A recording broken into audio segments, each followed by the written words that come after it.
Christian history is known for its preachers, its saints, its reformers, and its martyrs.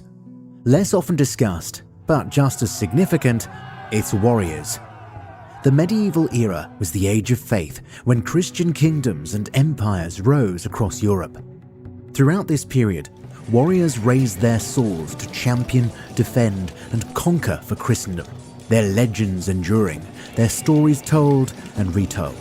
Today, on this epic mega compilation, we'll review some of the most legendary warriors in the history of Christendom. We'll start off with an all-new segment on Otto the Great, the Holy Roman Emperor, who led his knights to victory at the Battle of Lechfeld. Then we'll continue profiling the most legendary warriors in the history of Christendom. Join us today on Real Crusades History for this action-packed journey through the stories of great knights and kings, generals and crusaders.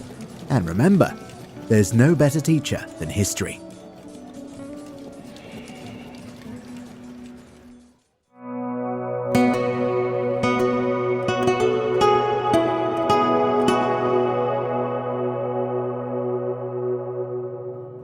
Guys, before we get into Christendom's greatest warriors, let's remember the importance of languages when studying history. As a historian, I've always loved languages. Hans Eberhard Magyar, one of the giants of Crusades history, wrote originally in German. I've always wanted to read his books in German. Time has always been my big constraint on that, but I think I've found the solution. I just started using Babbel, and it is the most pleasant and helpful language learning experience I've ever had. Babbel is right there on my computer and on my phone. If I'm taking a break from working on a video, I can pull it up and practice my German for a few minutes. The interface is interactive and very conversational, so you're picking up the language in a natural way. You can tailor your lessons to your particular schedule, 5 minutes a day, 15 minutes a day, whatever works best for you. The lessons feature native speakers and the app detects your pronunciation, so you can be sure you've got it right. Guys, if you love languages like me and you want to keep growing in your linguistic skills, I think Babbel is the way to go. Right now, if you use my link in the description, you'll get 60% off your subscription. Vielen Dank und jetzt fangen wir an. And yeah, that's German for let's get started.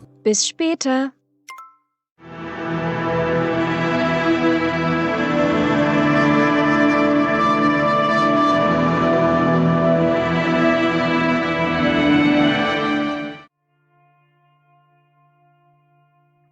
With the collapse of the old Carolingian order, the territories once ruled by Charlemagne endured a period of turmoil, or even anarchy. In the West, in what is today France, Carolingian institutions all but collapsed under the strain of Viking attacks. But in the East, in what is roughly today the modern state of Germany, the imperial traditions of the Carolingians proved more resilient. Heinrich I, King of Germany, or East Francia, from 919 to 936, established a stability of rule not seen since the days of Charlemagne himself. While the Vikings threatened the Franks in the west, Heinrich and the East Franks had to contend with a different opponent, the Magyars, skilled horse archers from the southern Ural Mountains. But Heinrich's knights proved the most skilled German force seen in a century, and they did defeat the Magyars at the Battle of Merseburg in 933. The victory affirmed Heinrich's legitimacy, but his rule was never fully secure, with his rivals among the German nobility always ready to spring up against him. Stroke finally brought down old Heinrich in 935. His son, Otto, he named his heir. Otto was crowned in 936 at Aachen, in the church dedicated by Charlemagne himself. At 24, Otto was serious-minded, reserved, and deliberative. He'd commanded armies on the eastern frontier against the Slavs. He rigorously practiced his Christian faith, attending Mass daily and praying the divine office. He married an English princess, Edith, granddaughter of Alfred the Great. During the coronation Mass, Otto's sword, crown, and scepter were laid before the altar. The Archbishop of Cologne, Wikfried, poured holy oil on his head before Otto took up the symbols of his rule. Like his father, Otto faced challenges on his northern and eastern frontiers. In command of these zones, he placed Hermann Billung and Gero two men of competence, if undistinguished backgrounds. This move annoyed the upper ranks of the German nobility, but proved effective. Hermann and Gero remained staunchly loyal to the king throughout their lives and gained conquests in the east. When Duke Arnulf the Bad of Bavaria died in 937, Otto stripped his son Eberhard of the right to nominate Bavarian bishops.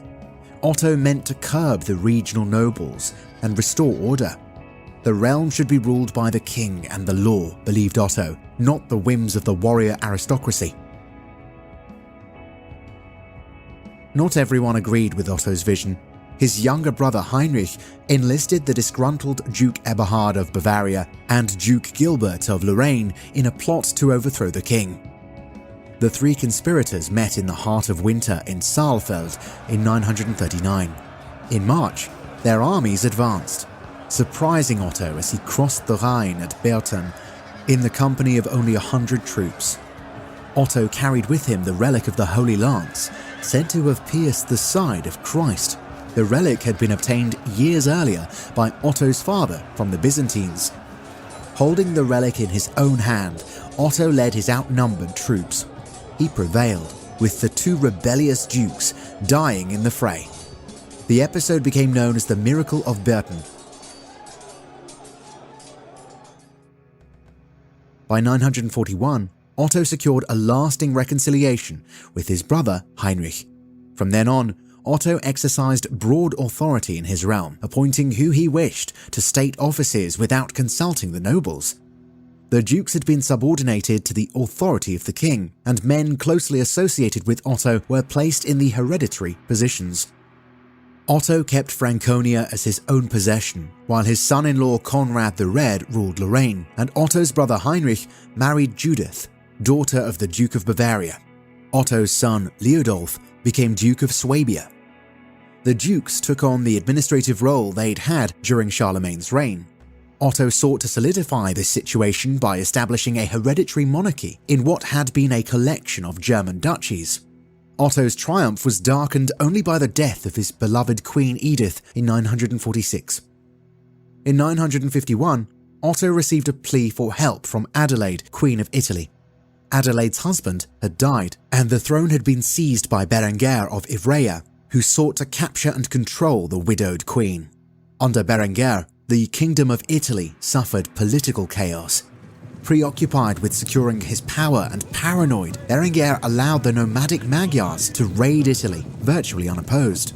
Many in the Italian church were eager for Otto's intervention. Surely, Otto recalled Charlemagne's triumphant Italian campaigns when he agreed to march to Adelaide's rescue. Within a year, Otto led his army over the Alps. The Italian church welcomed Otto as a liberator, and he entered the capital, Pavia, to the townspeople's cheers. Here, the clergy crowned him King of Italy, and Otto married Adelaide, famed for her beauty and piety. Otto seemed poised to restore the empire of Charlemagne.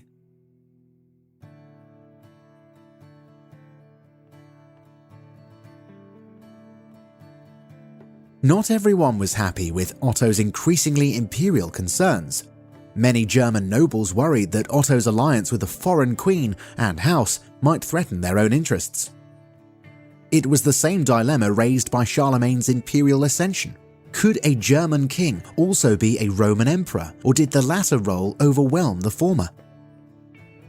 Liudolf, Otto's son by Edith and heir, watched uneasily as his father took on an Italian bride and a new kingdom. In the early 950s, his fears were realized when Adelaide gave birth to a baby boy named Otto after his father. Otto decided to solidify the union of his German and Italian lands by proclaiming baby Otto his new heir. Liudolf immediately organized a rebellion. Liudolf easily found allies among the German nobles who didn't want to see the son of an Italian queen on the East Francian throne.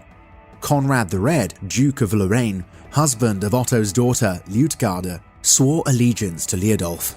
The first blow fell in 953, when Conrad and Liudolf seized Bavaria from Otto's brother Heinrich. Franconia and Swabia joined the rebels, though the Lotharingian nobles sided with Otto against Conrad. When many nobles from Otto's home realm of Saxony joined Liudolf, Otto knew that he might indeed face deposition. In 954, the situation worsened. Bulchu, a Magyar chieftain, assembled an army, drove into Bavaria, and plundered the region thoroughly. The Germans knew the Magyars all too well. Otto's father had battled them, as had many Frankish rulers before. The Magyars ruled the Pannonian Basin, that is, Hungary. They employed the deadly tactics of nomadic horse archers, speed, surprise, and brutal efficiency. Atop their hardy, fast ponies, Magyar archers appeared suddenly, spread destruction with showers of arrows, plundered thoroughly, and vanished before a defensive force could arrive. For East Francia, rent by civil war, they bode disaster. Bulchu knew this and took full advantage.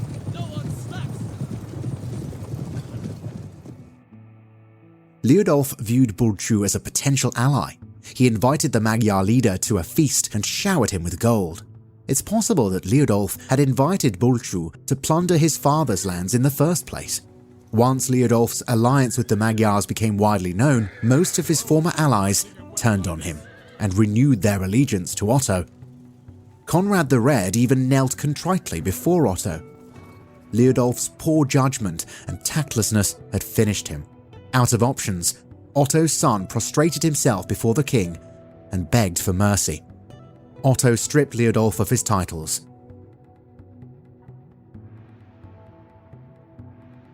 Over the next year, Otto restored order across his lands. However, in the summer of 955, dire news reached him at Magdeburg. Bulchu had returned, this time joined by another Magyar leader, Lechfeld. Together they spread terror across Bavaria and Swabia.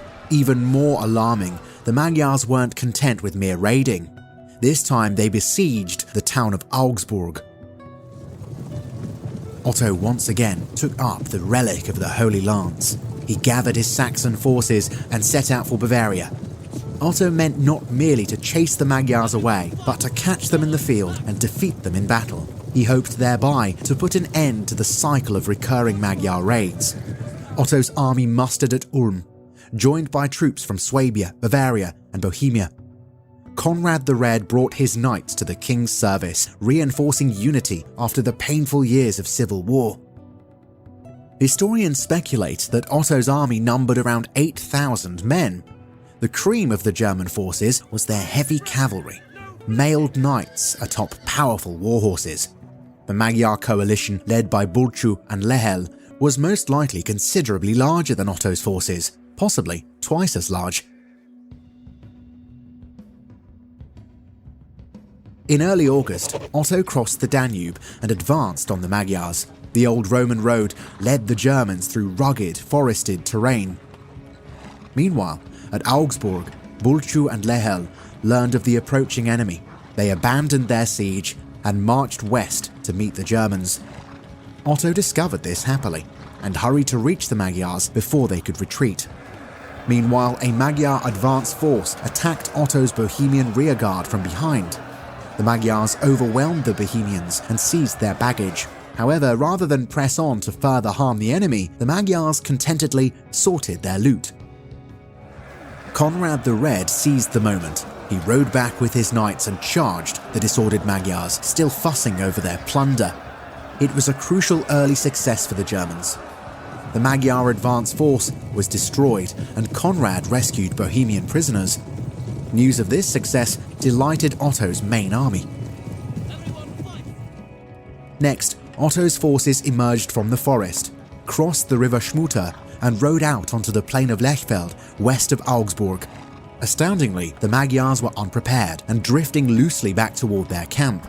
Bulchu and Lechfeld's scouts had reported that the Magyar advance force had defeated the German rearguard, and so the two Magyar commanders believed they were no longer in danger of attack, and so were in the process of resuming the siege of Augsburg. At once, the Magyar chieftains scrambled to deploy their forces for battle. Although they'd been caught off guard, the Magyars could maneuver quickly. Their numbers gave them confidence. Bulchu and Lehel must have trusted in their ability to overwhelm the smaller German army. Although the Magyars had some infantry with them, the bulk of their forces were, of course, light, swift horse archers. However, Otto had found an excellent site for the battle. The plain of Lechfeld was confined by two rivers, with forest lining the river Schmutter on one side and the river Lech on the other. As for the Crusaders facing the Turks in later centuries, the ideal battlefield for heavy Frankish cavalry against a mobile army of horse archers was an area confined by waterways, forests, or other natural obstructions. Here, the Magyars lacked the full advantage of mobility, and their confinement rendered them more easily targeted by a heavy cavalry charge.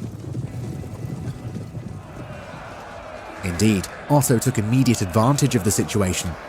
Bearing the sacred relic of the Holy Lance, the king shouted to his knights that the time had come. They would fight the enemy in the name of God. He ordered a full-on cavalry attack. Normally, the faster Magyar cavalry could outpace Frankish horses, avoid the Christian cavalry, and then flank them. In this case, the terrain prevented the Magyar flanking maneuver.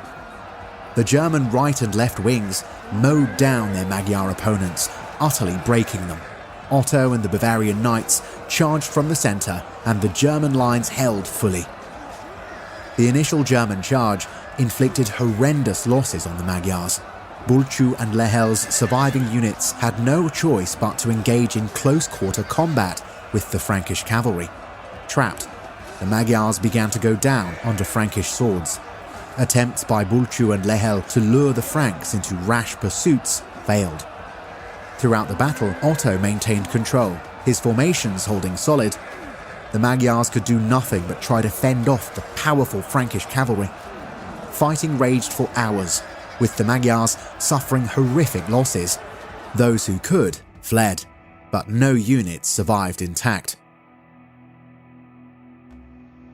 Bulchu and Lehel's army was destroyed entirely. German knights pursued the routing Magyars, inflicting yet more casualties. One of the standout commanders during this final phase was Conrad the Red, who drove his men fiercely against the retreating Magyars, though he was gravely wounded by an arrow in the neck. The Magyar leaders themselves, Bulchu and Lehel, were captured. Otto ordered both hanged. On the very battlefield, Otto's troops proclaimed him emperor. Conrad the Red, one-time enemy of Otto, had during the battle been his father-in-law's greatest asset.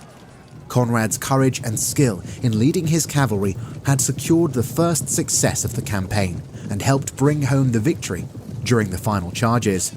But Conrad had taken a wound to the neck during the fierce combat and died shortly after the battle. Otto's victory at Lechfeld was total. The Magyars were perhaps the most capable and feared warriors of the era. To have defeated them so totally was an unparalleled triumph for the Franks. It was the end of the Magyar attacks on the Germans. The kingdom celebrated Otto as Christendom's defender. Word of the triumph spread to Italy, solidifying Otto's rule in his new realm. In 962, Otto travelled to Rome, the beautiful Adelaide riding at his side, where he was crowned Holy Roman Emperor by Pope John XII, fulfilling the proclamation made by his own knights years earlier. The Western Empire was restored. The Ottonian dynasty had begun. The battle also helped secure the establishment of Hungary. Paul K. Davis writes, "The Magyar defeat ended more than 90 years of their pillaging Western Europe and convinced survivors to settle down, creating the basis for the state of Hungary." By AD 1000, the Hungarians would be a Christian people, followers of the Latin Church in Rome, with close ties to the Holy Roman Empire.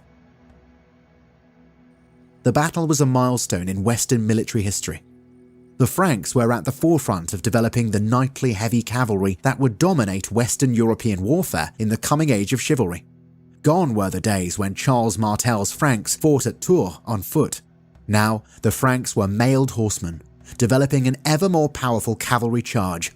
In time, they would perfect the technique. It would be used in England and Sicily by the Normans, in Syria by the Crusaders, and in the Iberian Peninsula during the Reconquista. Indeed, Spanish knights were already beginning to employ the technique during the 10th century as well. Lechfeld was among the earliest appearances of the Western Knight. Dawn's break, the last gate falls in a long deluge. Altar raised in the Alhambras. The flux of years is vast and ceaseless. If the doings of this mutable world are not fixed in written form, they will without doubt be consigned to oblivion. We are therefore determined to embody and establish by the light of the written word the descent of that most noble and warlike man, Rodrigo Diaz, and the battles heroically fought by him. So opens the Historia Roderici, our most important Latin primary source for the life of Rodrigo Diaz de Vivar, the man known to history as El Cid. Historians believe that the author may have in fact been one of El Cid's followers who experienced some of the most harrowing moments in the Cid's life and career.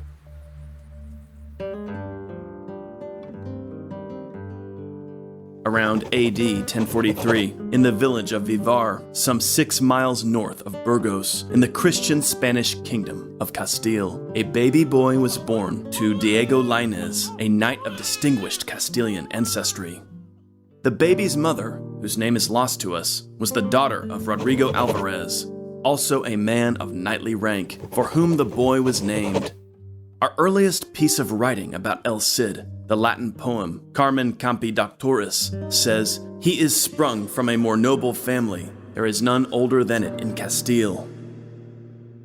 Historian Richard Fletcher says that this phrasing was actually a polite way of indicating that Rodrigo did not belong to the topmost ranks of the aristocracy. Nevertheless, Rodrigo Diaz was born to a proud warrior family, whose members served and fought alongside the conquering King Fernando I of Leon Castile. It was an era of great change in the Iberian Peninsula, modern-day Spain and Portugal. Fernando was the first Christian king in Spain since the Visigoths to rule as a major power. Before that, the Muslim rulers of Spain had utterly dominated the peninsula. From their magnificent capital of Cordoba, the Umayyad caliphs had ruled most of modern-day Spain and Portugal, with the tiny Christian states of Leon, Navarre, Aragon, and Barcelona clinging to life on the northern fringe. However, in 1031, the Caliphate of Cordoba fell apart, splitting into smaller competing Moorish kingdoms called Taifas, the most important of which were centered around Zaragoza, Toledo, Badajoz, Sevilla, Cordoba, Valencia, and Granada. The Christian kingdoms of the north now intensified their expansion, especially under Fernando I, who, as ruler of Galicia, Leon, and Castile, emerged as the single most powerful king on the peninsula. In 1064, he conquered Coimbra from the Muslims, but most importantly, he extracted tribute payments from the wealthy Taifa states of Al-Andalus, the heartland of the Muslim south. Thus, gold from Zaragoza, Toledo, Badajoz, and even Sevilla and Valencia flowed into the coffers of Fernando I, and he could reward his warriors well.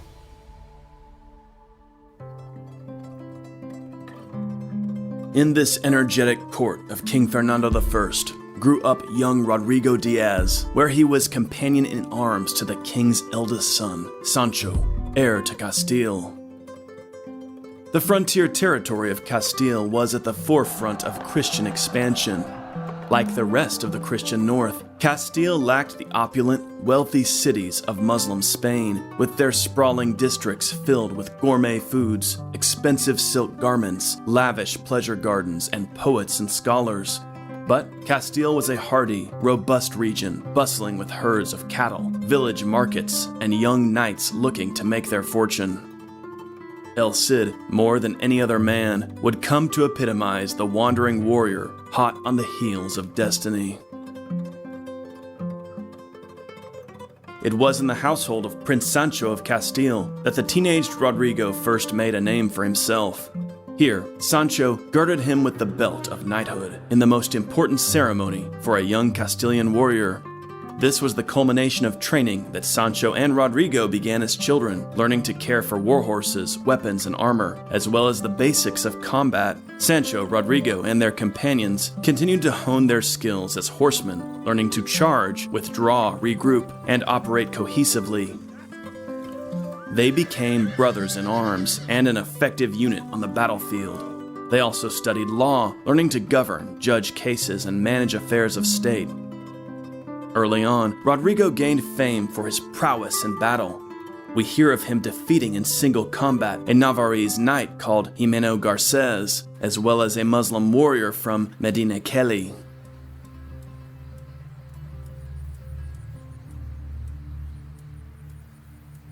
Before Fernando I died in 1065, he divided his kingdom between his sons. His middle son, Alfonso, became Alfonso VI, King of Leon, while Sancho became King of Castile. It is clear that the newly crowned Castilian king had come to greatly rely upon his knight from Vivar, for Sancho appointed Rodrigo his alferez, commander of his armed forces. This was a high honor for a knight from a mid-level family and may have elicited envy from some of the more well-bred members of the court. As alferez, Rodrigo would carry the king's sword, lance, and shield during ceremonies. He oversaw the king's household troops, the nucleus of the royal army. It was Rodrigo's responsibility to recruit, train, and supervise this often unruly band of young warriors. He also acted as King Sancho's chief military advisor. Undeniably, he was the king's right-hand man. Possibly, this period saw Rodrigo gain the first of his legendary titles, Campi Doctus, or, in the Romance form, Campiador. This term originates from the late Roman world, where it referred to a regimental drill instructor, literally, teacher of the battlefield. It alludes to Rodrigo's competence as a tactician and leader of men.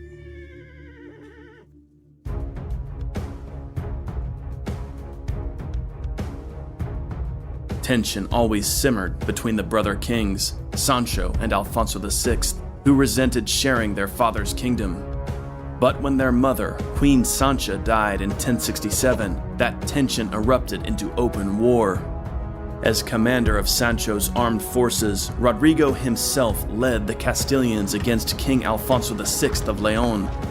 At every turn, Sancho and Rodrigo had the advantage, defeating Alfonso at the Battle of Yantara in 1068 and the Battle of Golpajera in 1072.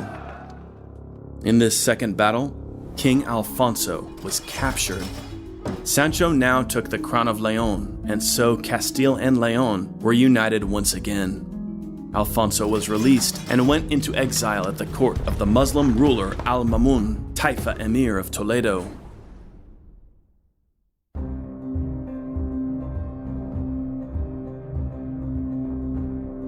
However, Sancho's triumph was short-lived. In October 1072, Sancho and Rodrigo marched on the Leonese castle of Zamora, held by Sancho's sister, Urraca. Princess Urraca had supported Alfonso during the Civil War. Now, Sancho wanted to ensure that Zamora didn't become a springboard for a future rebellion led by his younger brother. The fighting before Zamora was fierce. The Historia Roderiki records the siege of Zamora. When King Sancho besieged Zamora, it happened that Rodrigo Diaz fought alone with 15 enemy soldiers. 7 of them were in chainmail. 1 of these he killed, 2 he wounded and unhorsed, and the remainder he put to flight by his spirited courage. However, amid the fighting, King Sancho himself was stabbed to death. Most of the sources from the time indicate that Sancho fell by treachery, and it was widely believed that Princess Urraca and Alfonso VI were involved. But there was no proof. Suspicion seems to have been highest among Sancho's inner circle, led by Rodrigo himself. Nevertheless, Alfonso VI was now the undisputed heir. He traveled to the royal city of Leon, where he was crowned king of the entire realm of Leon Castile. Later legend tells of Rodrigo insisting that Alfonso swear on the Bible that he'd not been involved in the death of King Sancho, but the original sources say nothing of this. The Historia Roderici records, King Alfonso received him with honor as his vassal and kept him in his entourage with very respectful affection. The king gave him one of his relatives to wife, the Lady Jimena, daughter of Count Diego of Oviedo. Indeed, Alfonso VI arranged a prestigious marriage for Rodrigo.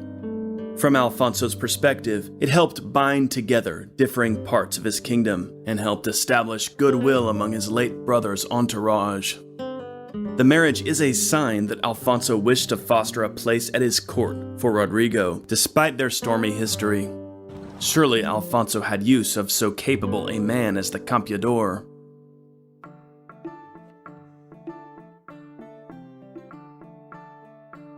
Rodrigo and Jimena were married by the summer of 1067.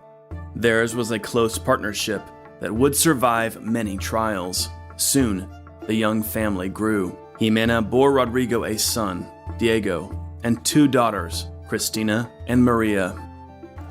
But Rodrigo would never again attain the high position he'd enjoyed under Sancho.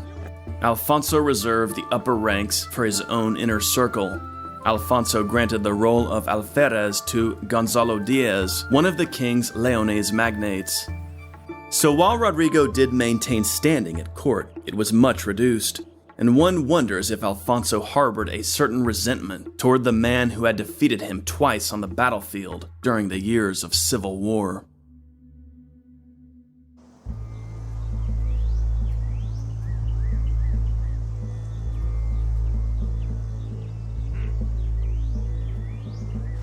Once he'd secured control of both Leon and Castile, King Alfonso VI renewed his late father's system of parillas, the extraction of tribute payments from the Muslim Taifa states of the Moorish regions of Spain, that is, Al-Andalus.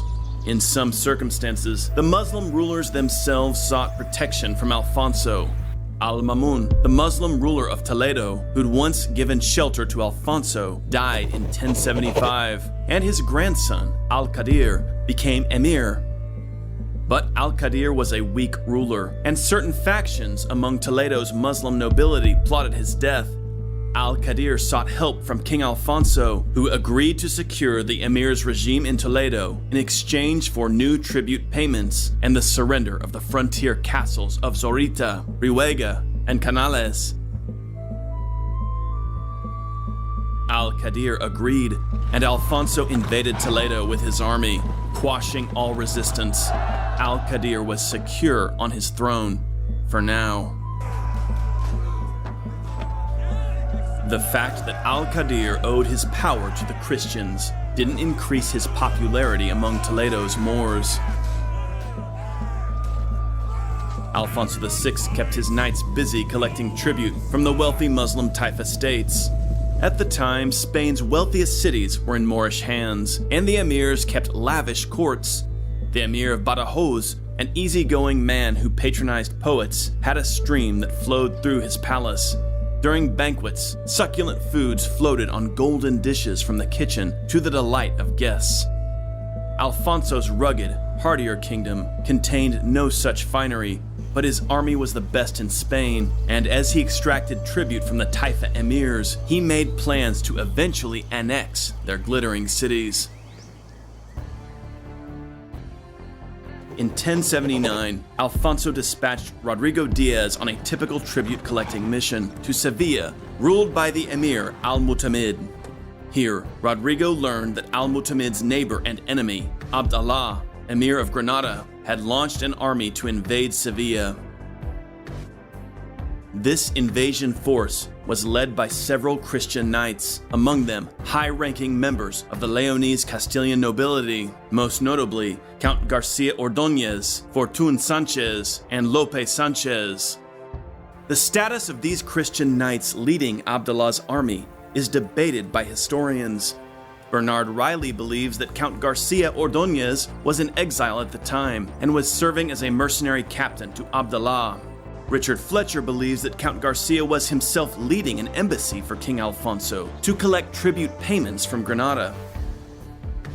Whatever the case, the Historia Roderici tells us that El Cid sent letters to the Emir of Granada and to the Christians who were with him, requesting them for the love of their lord King Alfonso not to come against the Emir of Sevilla, nor to enter his kingdom. Rodrigo's letter had no effect on Garcia and his companions, who continued their advance. Al-Mu'tamid was hysterical and begged El Cid to protect his lands. El Cid, acting to guard Alfonso's tributary, set out at the head of his own knights, as well as Al-Mu'tamid's Moors. He fought Garcia's host at the Battle of Cabra, another of the many engagements that would make the Cid famous. The Carmen Campi Doctoris, our earliest poem of El Cid, recalls the milestone. The Campi Doctor triumphed again and was master of the field, for this was his second battle, in which Garcia and many others were captured. This place is called Cabra, and his camp was captured too. As the poet says, Rodrigo took many prestigious prisoners, including Garcia Ordóñez and Lope Sanchez. Per the military code of the time, Rodrigo redeemed his captives for hefty ransoms, then released them. Al-Mu'tamid of Sevilla heaped the Cid with gifts of his own, as well as the tribute owed to the King of Leon Castile. Rodrigo returned to Alfonso's court in splendor. The whole episode raises many questions. What was Garcia Ordóñez doing in Granada? If he was Alfonso's emissary sent to collect tribute, then why would he join the Emir of Granada in attacking another of the king's Moorish tributaries? Due to Alfonso and Rodrigo's somewhat stormy history, some have speculated that perhaps the incident was a setup orchestrated by Alfonso himself. But most historians doubt this. Alfonso certainly did not want to imperil the collection of tribute, and both Sevilla and Granada paid parias to Leon Castile. Perhaps the whole invasion was improvised by Count Garcia and his companions. Rash, risky behavior wasn't unheard of among 11th century knights, and when presented with the opportunity to plunder Sevilla by the Emir of Granada, Garcia and his companions perhaps thought they'd cash in now and deal with the fallout later. Or, as Bernard Riley suggests, perhaps Garcia was indeed a mercenary in exile and was simply in the pay of the Emir of Sevilla. Certainly, the Historia Roderici makes it clear that the Cid felt that he was protecting the interests of King Alfonso. We may never answer all of our questions about the Battle of Cabra. What's certain, however, is that Rodrigo's victory earned him powerful enemies. Regardless of his status in 1079, by 1080, Garcia Ordóñez had been granted the title of Count by King Alfonso and had gained a seat at the royal council. The Muslim chronicler Ibn Bassam tells us that Garcia was nicknamed Crooked Mouth, which could have referred to a propensity for intrigue as much as a physical trait. Garcia's brother-in-law, Fortun Sanchez, was also a powerful nobleman, and though he himself had not been captured at Cabra, his brother, Lope Sanchez, had been. At the king's court, Rodrigo now faced a motivated and well-connected enemy faction. Soon, Rodrigo's enemies would have ample pretext to condemn him before the king. In the summer of 1081, a Moorish raiding party from the Emirate of Toledo entered Castilian territory, ravaged the castle of Gormaz on the river Duero, and carried off much plunder. There is no possibility that these raiders were sent by the Emir of Toledo, Al-Qadir, who was wholly dependent on Alfonso VI's good graces. Perhaps they were simply a party of Moorish bandits. It's also possible that these Moors were sent by a Toledan Muslim lord acting in rebellion against Al-Qadir. The weak Al-Qadir often proved unable to control his powerful subjects. Rodrigo, who was guarding the territory at the time, reacted swiftly. The Historia Roderici tells us, After Rodrigo had returned with honor as aforesaid to Castile, King Alfonso at once ordered him to a land of the Saracens that was in rebellion to lay it waste with his army and amplify and pacify his kingdom. Rodrigo, however, was lying ill in Castile at the time. The Saracens meanwhile invaded and fell upon a castle named Gormas, where they seized no little booty. When this came to the ears of Rodrigo, he was consumed with great anger. He gathered together his army and all his well-armed knights and pillaged and laid waste the land of the Saracens in the region of Toledo. Once again, we're left with more questions than answers. Was the Saracen raiding party a band of highwaymen or a force sent by a rebellious Saracen lord? Had Rodrigo launched his counter-raid on the orders of King Alfonso? Did Rodrigo's counter-raid violate Alfonso's protectorate over the Emir of Toledo? The sources allow us to draw no firm conclusions. What's certain, however, is that Rodrigo's raid into Toledo was the catalyst for his banishment. Garcia Crookedmouth and his allies convinced King Alfonso that the Cid's actions endangered Leon Castile's protectorate of Toledo. Even today, their argument bears weight. Even if Alfonso himself had ordered the raid, if it undermined Alfonso's sponsorship of Al-Qadir, Rodrigo would have been a convenient scapegoat. Perhaps Alfonso had ordered the raid and Rodrigo had taken it too far. Perhaps Rodrigo had acted without the king's consent at all. Whatever the case, the result was the same. Alfonso banished El Cid from Leon Castile. So Rodrigo, leaving his sorrowing friends behind him, departed Castile. So laments the Historia. No doubt, the Cid's exile was a traumatic event for his family and associates. We are not sure if Rodrigo took his wife and children with him. There is some indication that he left them in the care of the Abbot of Cardena in Jimena's ancestral lands of Galicia.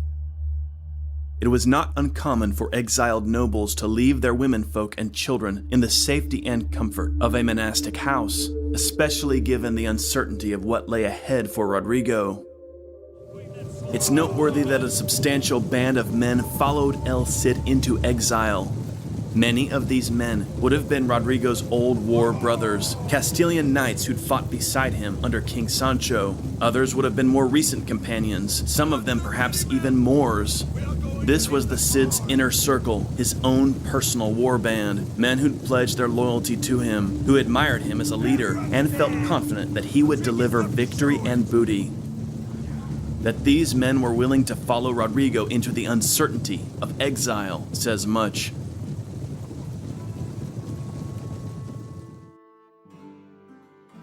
There was no doubt about the career the Cid would pursue in exile. He was a war leader, with a war band to provide for. He would sell his sword for hire. First, he sought service among the other powerful Christian rulers of Spain. Aragon, as the main Christian rival of Leon Castile, likely wasn't a viable option. And so Rodrigo traveled farther east to the court of the Count of Barcelona. Here, Count Raymond Berenguer II rejected the Cid's offer of service. Having exhausted all Christian options, Rodrigo turned to the Moors. He traveled to Zaragoza, to the court of Al-Muqtadir, whom the Cid had dealt with before as an agent of the Castilian king. Al-Muqtadir certainly knew Rodrigo's reputation as a war leader. As a tributary of Leon Castile, Zaragoza was a good option for the Cid, keeping him within the orbit of his homeland. Al-Muqtadir received Rodrigo with honor, accepted his offer, and showered him with gifts.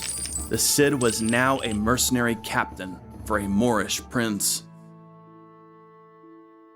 The Emir Al-Muqtadir was a cultivated man who dabbled in astrology, geometry, and philosophy.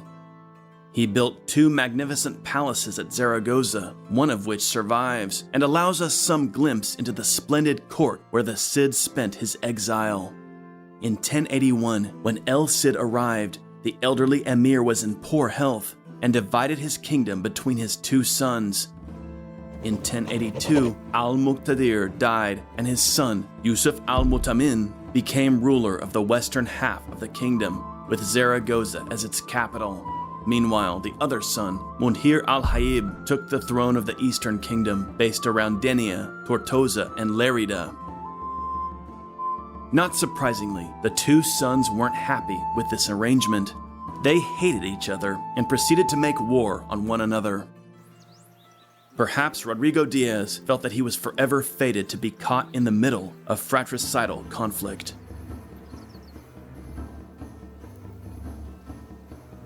Al-Mutamin, the new emir of Zaragoza, was quick to renew his father's agreement with Rodrigo Diaz. He placed the Cid in command of his military and charged him with destroying his brother Al-Haib. Meanwhile, Al-Haib recruited his own Christian ally. Berengar Ramon II, Count of Barcelona, who had his eye on Zaragoza, joined forces with the emir Al-Haib of Denia.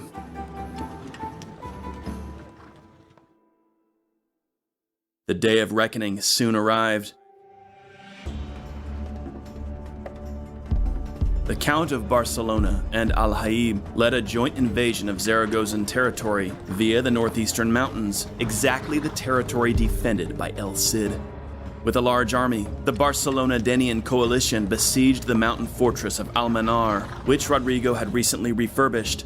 The Cid at first tried to negotiate, but Al-Haib refused. With no other option, Rodrigo advanced with his army. A battle ensued. The details of the engagement are lost to us, but the Cid won a spectacular victory. As usual, the confidence of his followers, combined with his competence as a commander, paid dividends. Once again, the Cid took prestigious prisoners, among them the Count of Barcelona himself. Berengar Ramon II was treated well while in captivity and was quickly ransomed, but he was furious and humiliated by the Cid's victory. Once again, Rodrigo had made a powerful enemy.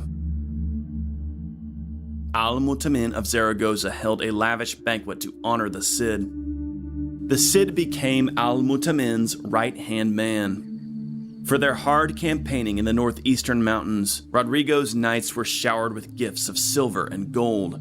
Once more, Rodrigo Diaz's competence had made him indispensable to a king. However, things were about to change dramatically yet again. A new player was about to enter the scene, the Almoravids, a powerful Berber dynasty that ruled much of North Africa.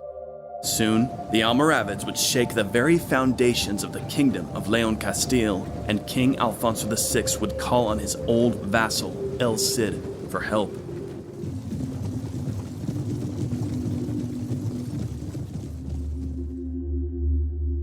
Before we continue with El Cid's story, we need to look at two key events that impacted his life: the Christian Conquest of Toledo in 1085 and the Battle of Sagrajas in 1086, in which Alfonso VI faced the powerful Almoravids of Morocco. All of this will set the stage for the most important and climactic events of El Cid's life. Stay tuned as the story unfolds. During the reign of King Alfonso VI of Leon and Castile, Christian Spain increasingly received influences from beyond the Pyrenees. French monks brought the Cluniac observances, while French knights arrived to join in the wars against the Moors. The papacy, in the throes of the Gregorian Reform, was exerting its influence more strongly. Those two great Reform popes, Alexander II, 1061 to 1073, and Gregory VII, 1073 to 1085, both took active interest in the Reconquista, making it a priority to bolster Spanish efforts against the Moors. Alexander II helped organize the campaign known to history as the Crusade of Barbastro, launched in 1064, some 3 decades before the First Crusade. It was this expedition, and not the First Crusade, which included what was arguably the first papally sanctioned crusade indulgence. In the words of Pope Alexander, "Those knights destined to set out for Spain, we, by the authority of the holy apostles Peter and Paul, relieve them of penance and grant them remission of sins."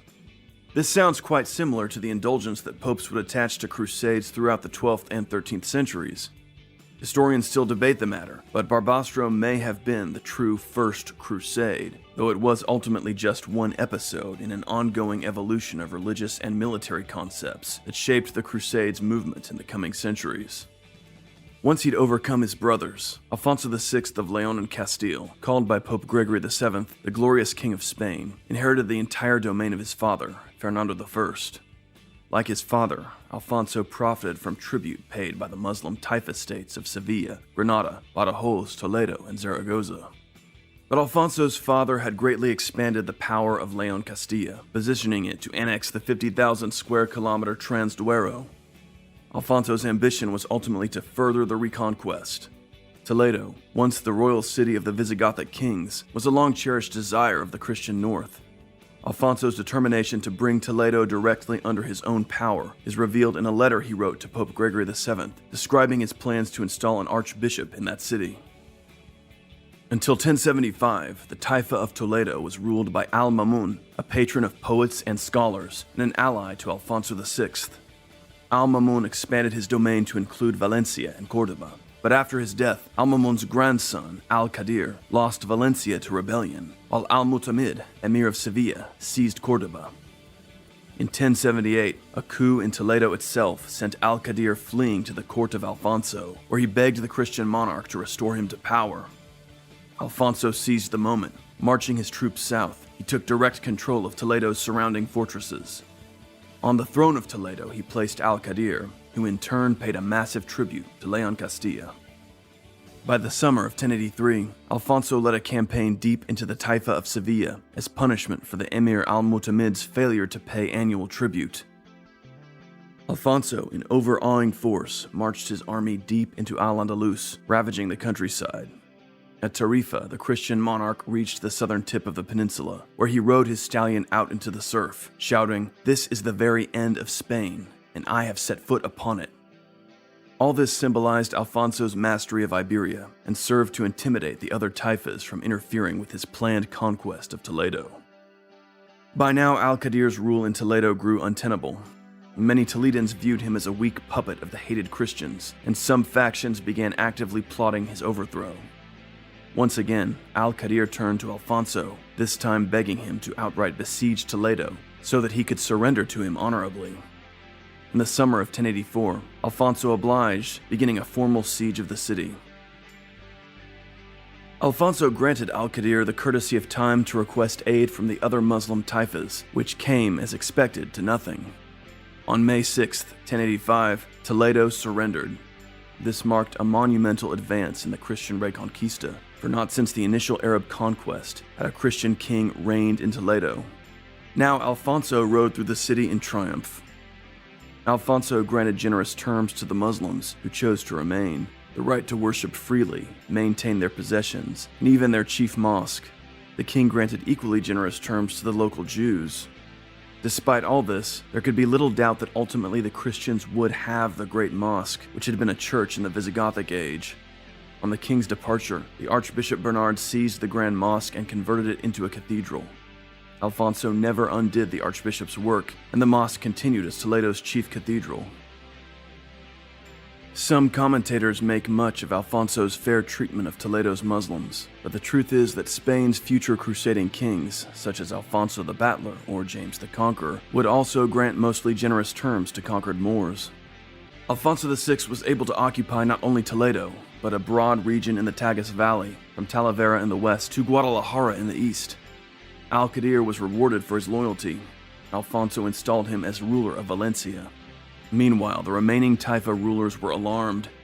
They'd grown comfortable with the stable, if humiliating, system of tributary payments to the Christians.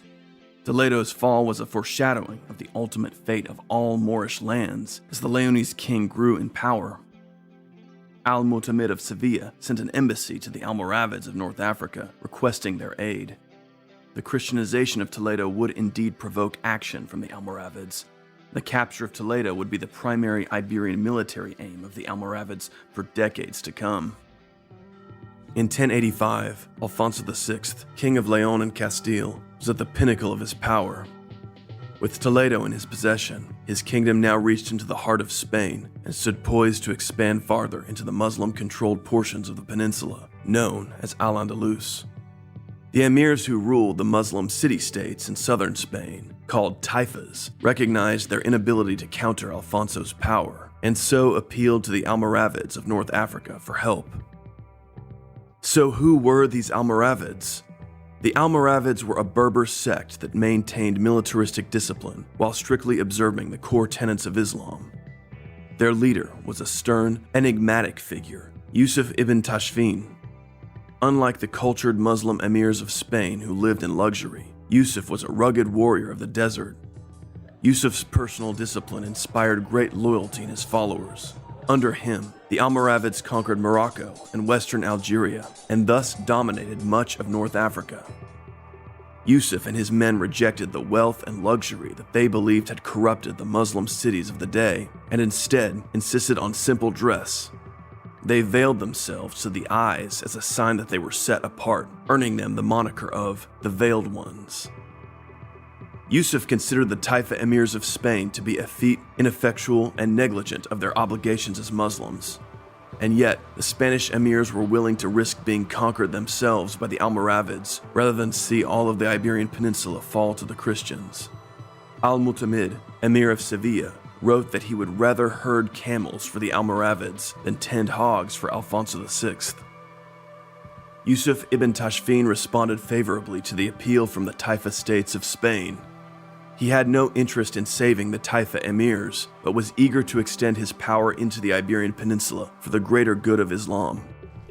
Gathering a tremendous army, Yusuf landed at Algeciras on July 30th, 1086, roughly a year since Alfonso VI had conquered Toledo. At Sevilla, Yusuf issued a call to all of Islamic Spain to unite with him against Alfonso VI. The emirs of Sevilla and Granada responded, joining the North African army. This Muslim coalition now marched on Badajoz. Yusuf's priority was to drive the Christians from Toledo. Meanwhile, Alfonso VI was besieging Zaragoza, the northernmost of the great Muslim Taifa cities.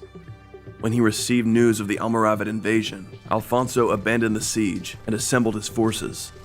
He sent an appeal for help to Sancho I, King of Aragon, who sent an Aragonese contingent. Early in the autumn, the Christians marched south to counter the Almoravid advance.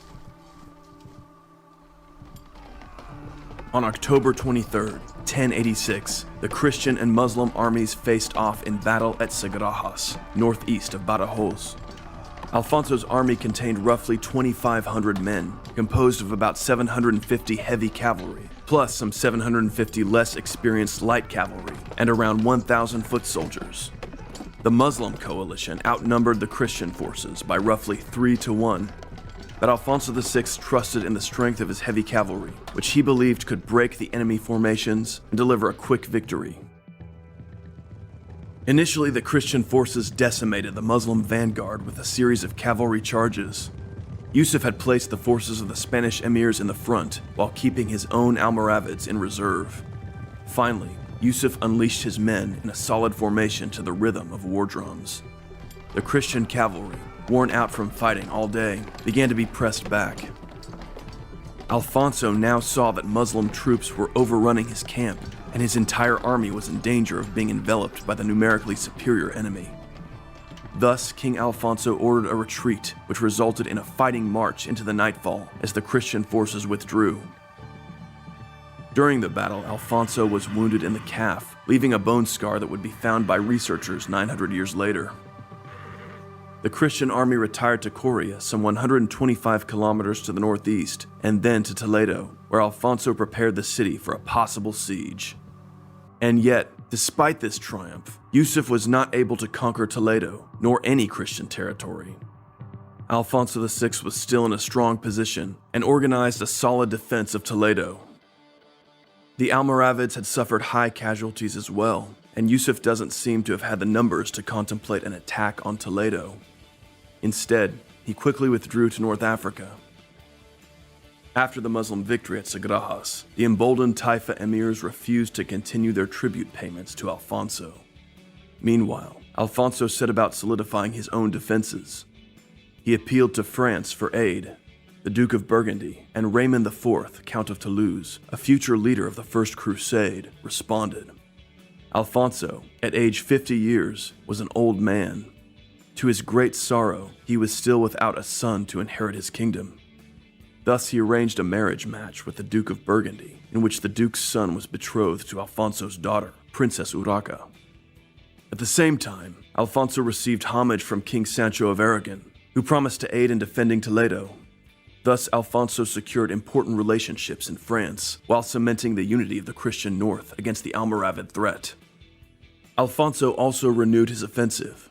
The knight El Cid, who had been in exile, was called back into service of the Kingdom of Leon Castile. Alfonso authorized the Cid to occupy whatever he could take from the Moors in the east. El Cid quickly established power in the region of Valencia. Other Christian forces raided deep into the Andalusian countryside. The Spanish emirs were so alarmed that they again sent for help to the Almoravids. Yusuf ibn Tashfin returned to Al-Andalus in June 1089, but found the Taifa emirs unwilling to join forces with him. On learning that Alfonso VI was assembling an army, Yusuf once again returned to Morocco. The Almoravid commander was now determined to fully subjugate the Taifa states of Spain to his own power. The Taifa emirs had shown themselves to be fickle allies, interested only in playing the Almoravids and Alfonso VI against each other. Throughout Al-Andalus, Muslim jurists promoted rebellion in favor of the Almoravids. The poet Al-Sumaysir wrote a scathing critique of the Taifa emirs. "To revolt against you is a duty, for you make common cause with the Christians. To withdraw from your allegiance is not a crime, for you yourselves have withdrawn your allegiance to the Prophet." In 1090, Yusuf returned to Al-Andalus. He quickly deposed the emirs of Granada and Malaga, sending them as prisoners to Morocco. In March 1091, the Almoravids conquered Cordoba. Next, Yusuf captured Sevilla and sent the emir, Al-Mu'tamid, who'd asked for his help in the first place, to Morocco, where he was imprisoned for the rest of his life. The Almoravids finally overran the southeastern coast of the peninsula, seizing Almeria, Murcia, Denia, and Hativa. Yusuf now ruled an empire that straddled the Straits of Gibraltar. Virtually all of Muslim Spain was under his control, with only the Taifas of Valencia and Zaragoza holding out. The Almoravids had totally altered the strategic situation on the Iberian Peninsula. The Christian kingdoms of the north now faced a united Al-Andalus, bolstered by the full power of Yusuf's North African Empire. Gone were the days when the Kingdom of Leon Castile could lord over the Taifa Emirates. Now the battle lines were starkly drawn between the Christian north and the Almoravids in the south. Domination of Spain could go either way, and the Christian kingdoms faced their greatest threat since the era of Al-Manzur.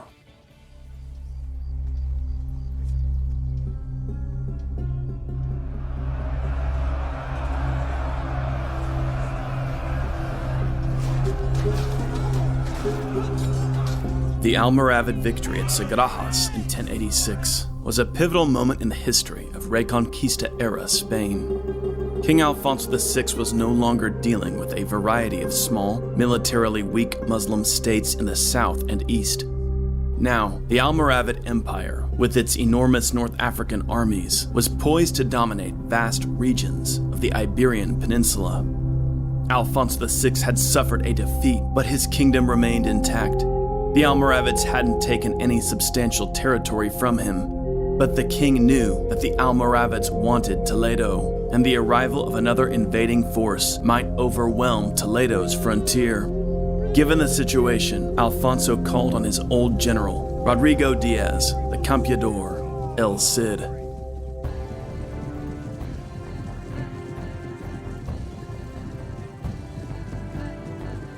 At Toledo, in December of 1086, the Cid appeared before King Alfonso, proclaiming that he, as ever, was the king's loyal servant. Alfonso showered the Cid with privileges, granting him charge over many important Castilian castles.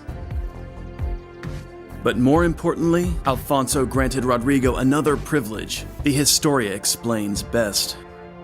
Furthermore, King Alfonso gave him this concession and privilege in his kingdom, by which all the lands or castles which he himself might acquire from the Saracens on the land of the Saracens should be absolutely his in full ownership.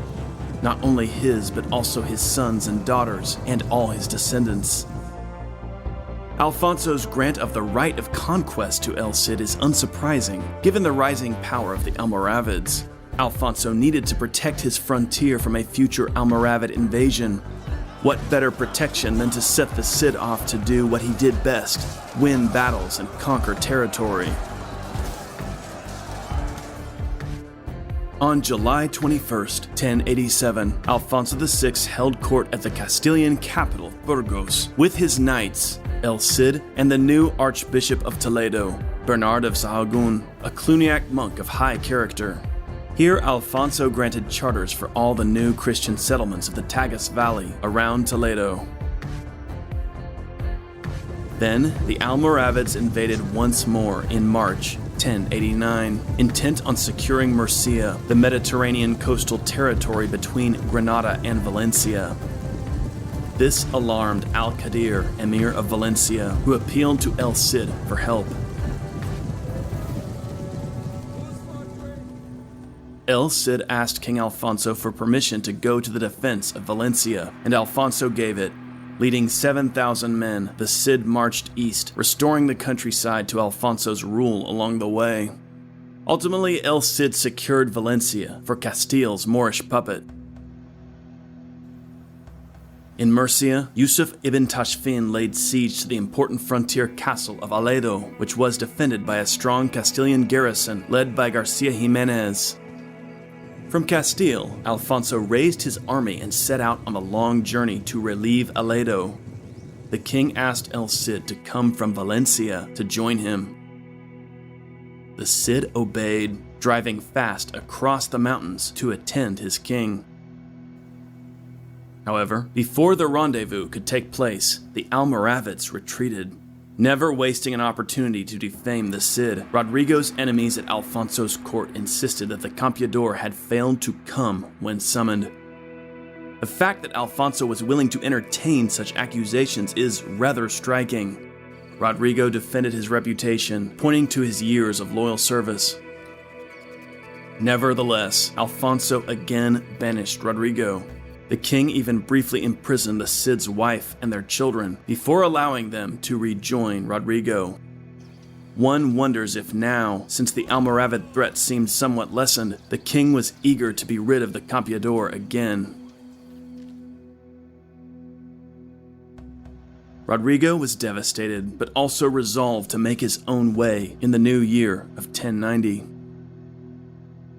He struck out for the east with his men. He plundered the lands of his old enemy, the Emir al-Haib of Denia, and extracted tribute from Al-Qadir, Emir of Valencia. Then, a few miles south of modern-day Castellón, El Cid established himself at the fortress of Burriana. The Cid, now in the company of his most loyal men, held the beginnings of what would be his own principality. This didn't mean that Rodrigo felt himself forever severed from the monarch of his fathers. The Cid never renounced his allegiance to Alfonso and, in some respects, would always consider himself the king's subject. As future events would show, Alfonso too would always consider the Cid to some extent to be his own man, even as their relationship was often strained to the brink, strained by past rivalries, court jealousies, and human failings. Then, in June of 1090, Yusuf ibn Tashfin for a third time crossed from Africa to Spain with his army and landed at Algeciras. This time, he'd brought more of his own Almoravid warriors, men he trusted above all others. At once, Yusuf laid siege to Toledo, but the city was defended by Alfonso VI himself. When the Aragonese arrived under their king Sancho to help the Castilians, the Almoravids withdrew. Toledo was preserved. Yusuf now decided to consolidate his power in Muslim Spain by seizing all the Muslim Taifa kingdoms in the peninsula and ruling them directly. The Almoravid ruler saw the Taifa kings as traitors, unwilling to offer real resistance to Alfonso VI. One after another, Yusuf led his army into the Taifa states, seizing their rulers and installing his own troops in the capital cities. In September, he arrested Abdallah and took Granada. He took Malaga and Almeria. Cordoba fell to the Almoravids in March, and by September of 1091, Sevilla itself was under the authority of Yusuf ibn Tashfin.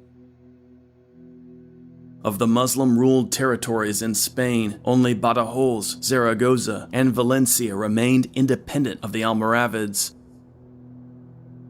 Yusuf knew that Valencia was crucial. Valencia wasn't really controlled by Al-Qadir, but by El Cid. After taking Valencia, Yusuf could easily seize Zaragoza and the tiny Christian kingdom of Aragon, and then drive King Alfonso VI back into the northwestern edge of the Iberian Peninsula, where Pelayo and the other early Christian opponents of the Moors had been confined. Alfonso VI watched these developments with alarm. Once again, the king turned to Rodrigo. This time, the king's wife, Queen Constance, sent letters to El Cid asking for his help. Once again, Rodrigo answered the call. The Cid joined Alfonso's army at Martos as Alfonso attempted to dislodge the Almoravids from Granada. This would be the last time Alfonso and El Cid would campaign together. The campaign proved fruitless as the Almoravids refused to offer battle. The Christian army withdrew. Alfonso refused to lift the Cid's banishment. In particular, the king was angry that Rodrigo was collecting tribute from Valencia, which, by tradition, had belonged to Leon Castile. By Christmas 1091, the Castilian king was back in Toledo, while El Cid returned to the Levant.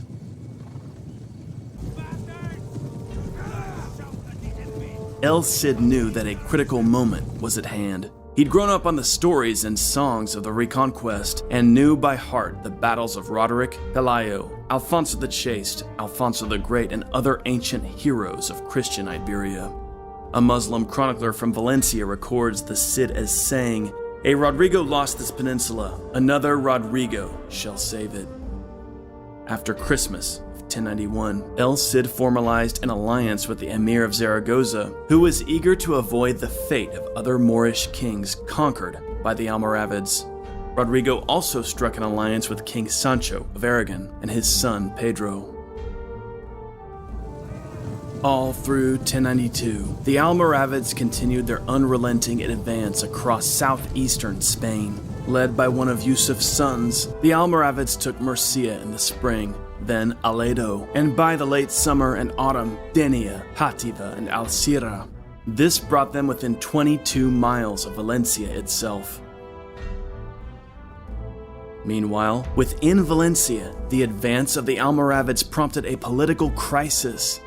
Ibn Ja'af, a wealthy pro-Almoravid nobleman, led a revolt against El Cid's puppet, Al-Qadir. Ibn Ja'af's rebels quickly captured the city. Al-Qadir disguised himself as a woman and tried to sneak out of Valencia, only to be seized and captured by the rebels, who cut off his head. Ibn Ja'af now ruled Valencia and was eager to welcome an Almoravid garrison. El Cid received news of Valencia's fall around the same time he heard that Alfonso VI had been defeated again in battle by the Almoravids at Jaén. It was a grim moment for Rodrigo, who recognized that the Almoravids now had a very good chance of taking all of Valencia. The Cid later recalled that in this desperate hour, he had little more than his horse, his sword, and 4 loaves of bread.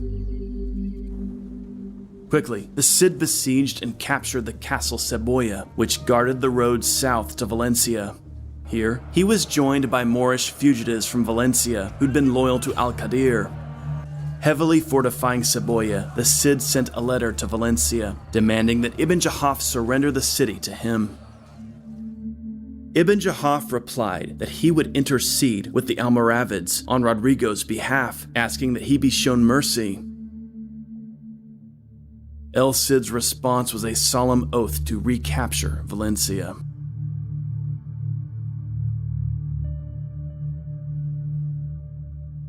The Cid's siege of Valencia began in July 1093. His army was small, and he had no ships with which to effect a naval blockade.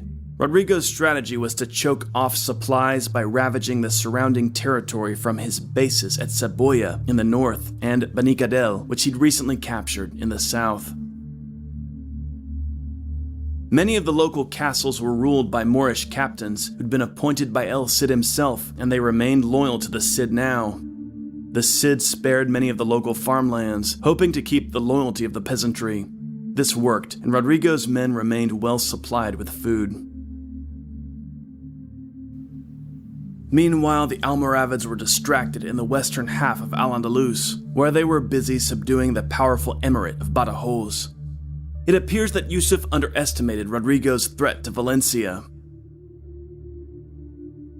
By 1094, the situation within Valencia was desperate. Famine devastated the population. By May, Ibn Jahaf despaired of any relief from an Almoravid army and sent a messenger to El Cid announcing his surrender. On Thursday, June 15, 1094, El Cid rode into Valencia as its conqueror. With his knights, he entered the palace and took it for his residence. Then, Rodrigo's wife Jimena, along with their son Diego and daughters Cristina and Maria, joined him at Valencia's citadel. A later poet described in vivid detail the scene as the Cid and his wife and children mounted the high tower of the citadel, looking out over the sea and the beautiful farmlands in the surrounding countryside. The poet's vision couldn't have been too far from the reality. Valencia was indeed a royal city, the heart of one of Spain's most ancient and prosperous districts. For the Cid and his family, it was the supreme triumph.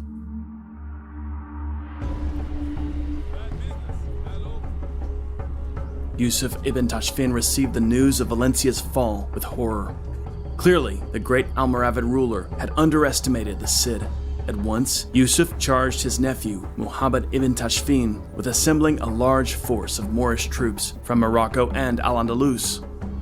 Muhammad's orders were to march on Valencia, conquer it, and return with Rodrigo Diaz in chains. Yusuf wanted to see the Cid cast before his feet, alive.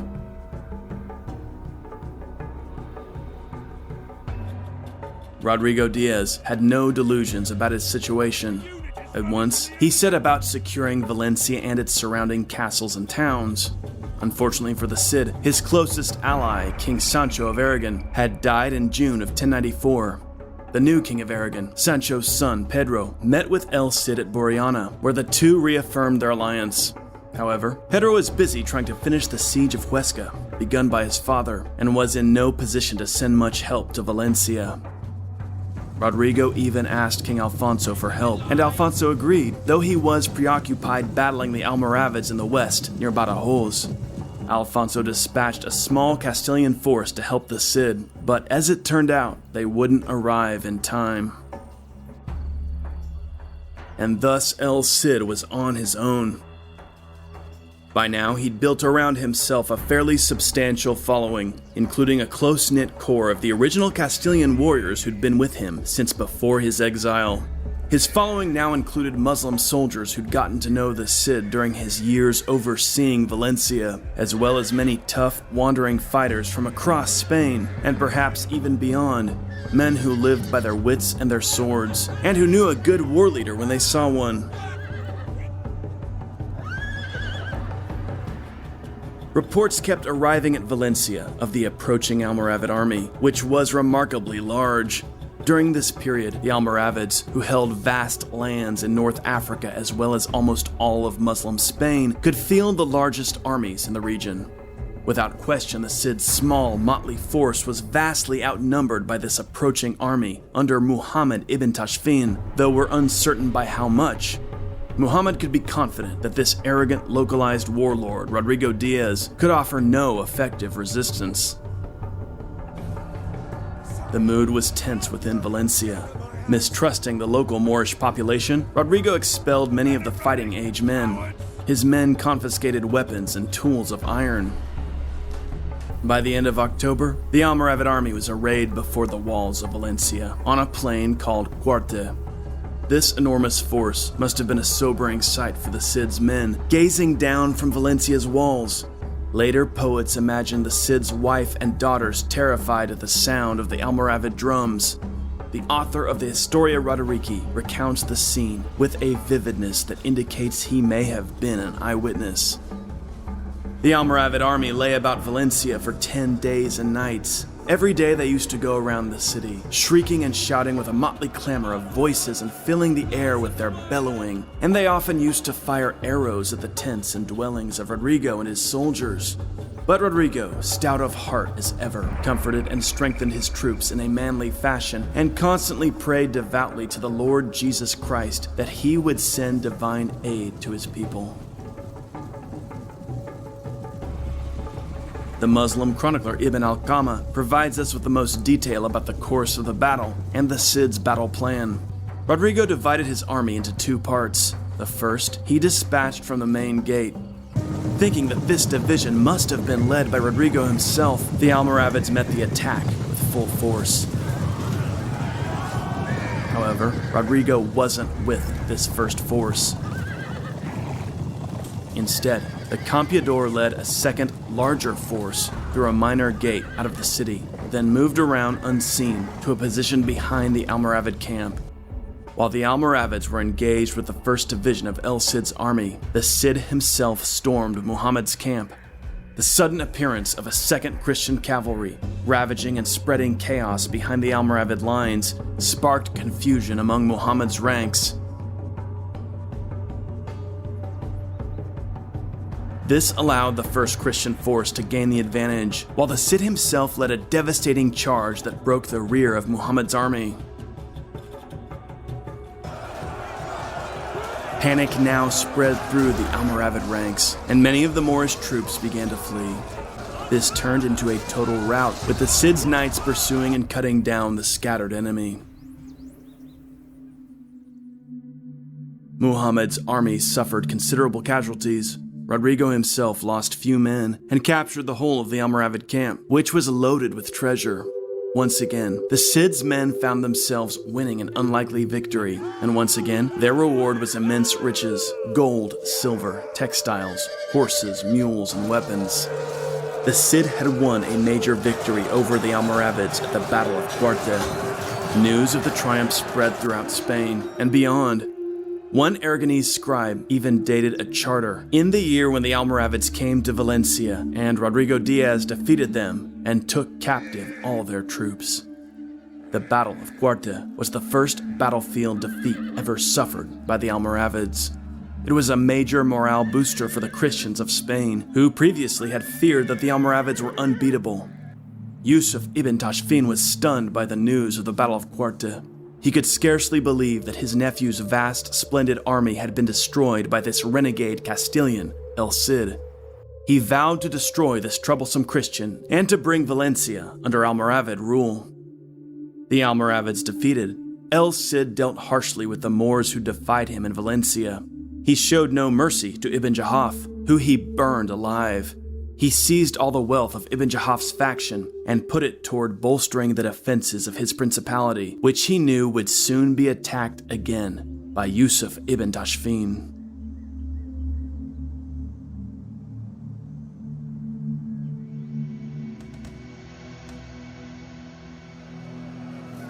El Cid's victory over the Almoravids at the Battle of Cuarte ensured the survival of his newly established Principality of Valencia. It was also a reprieve for the kingdom of Leon Castile under Alfonso VI. Clearly, Yusuf ibn Tashfin wanted to subdue all of the territory that surrounded Alfonso VI's domain. Yusuf had taken virtually all of Al-Andalus. Valencia was the only thing that stood in his path. Had Valencia fallen, Zaragoza would have quickly fallen as well. And then the kingdom of Aragon would have been threatened. At that point, Leon Castile might have been surrounded.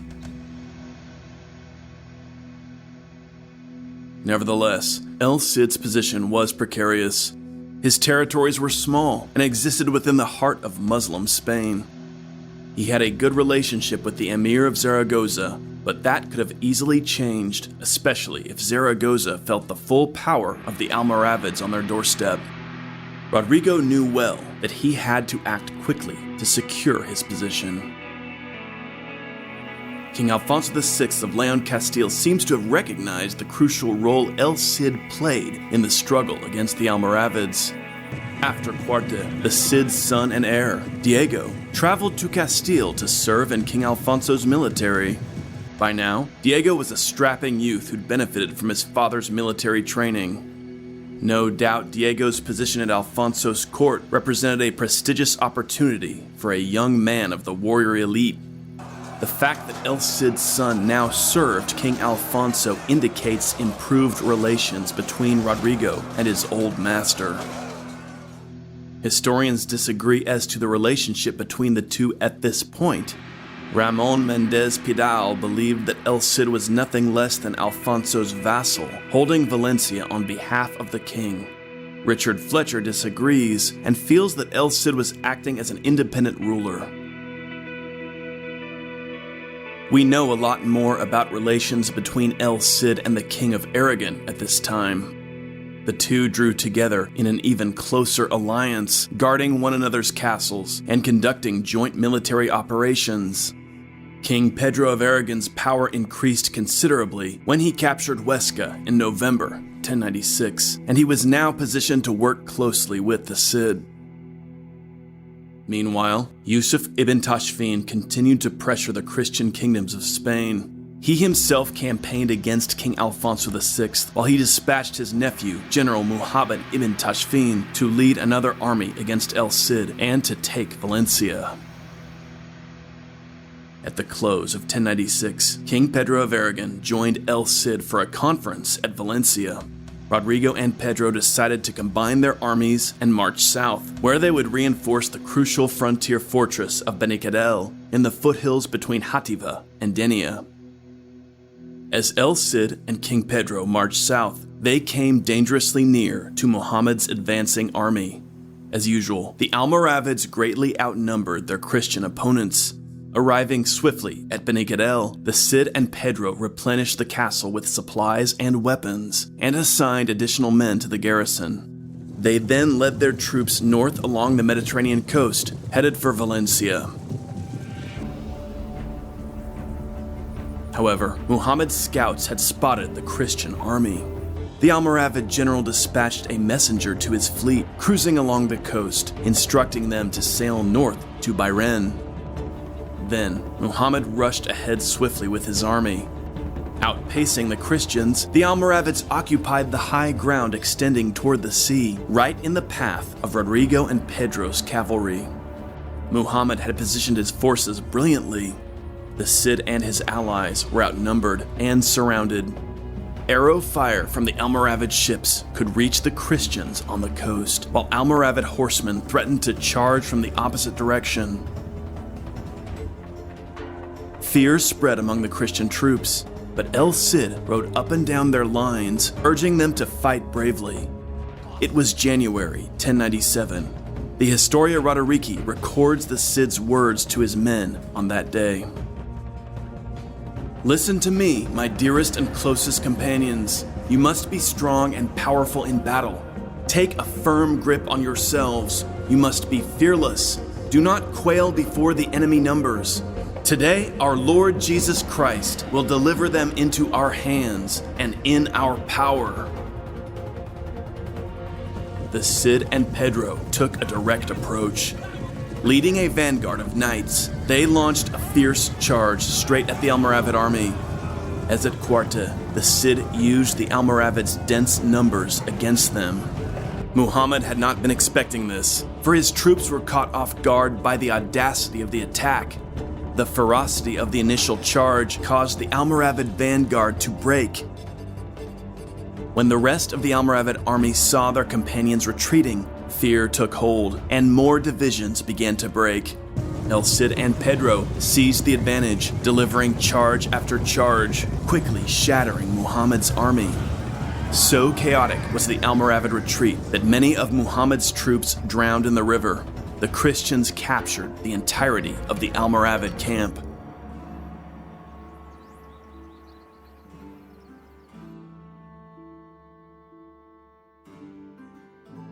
Once again, El Cid had won a spectacular victory.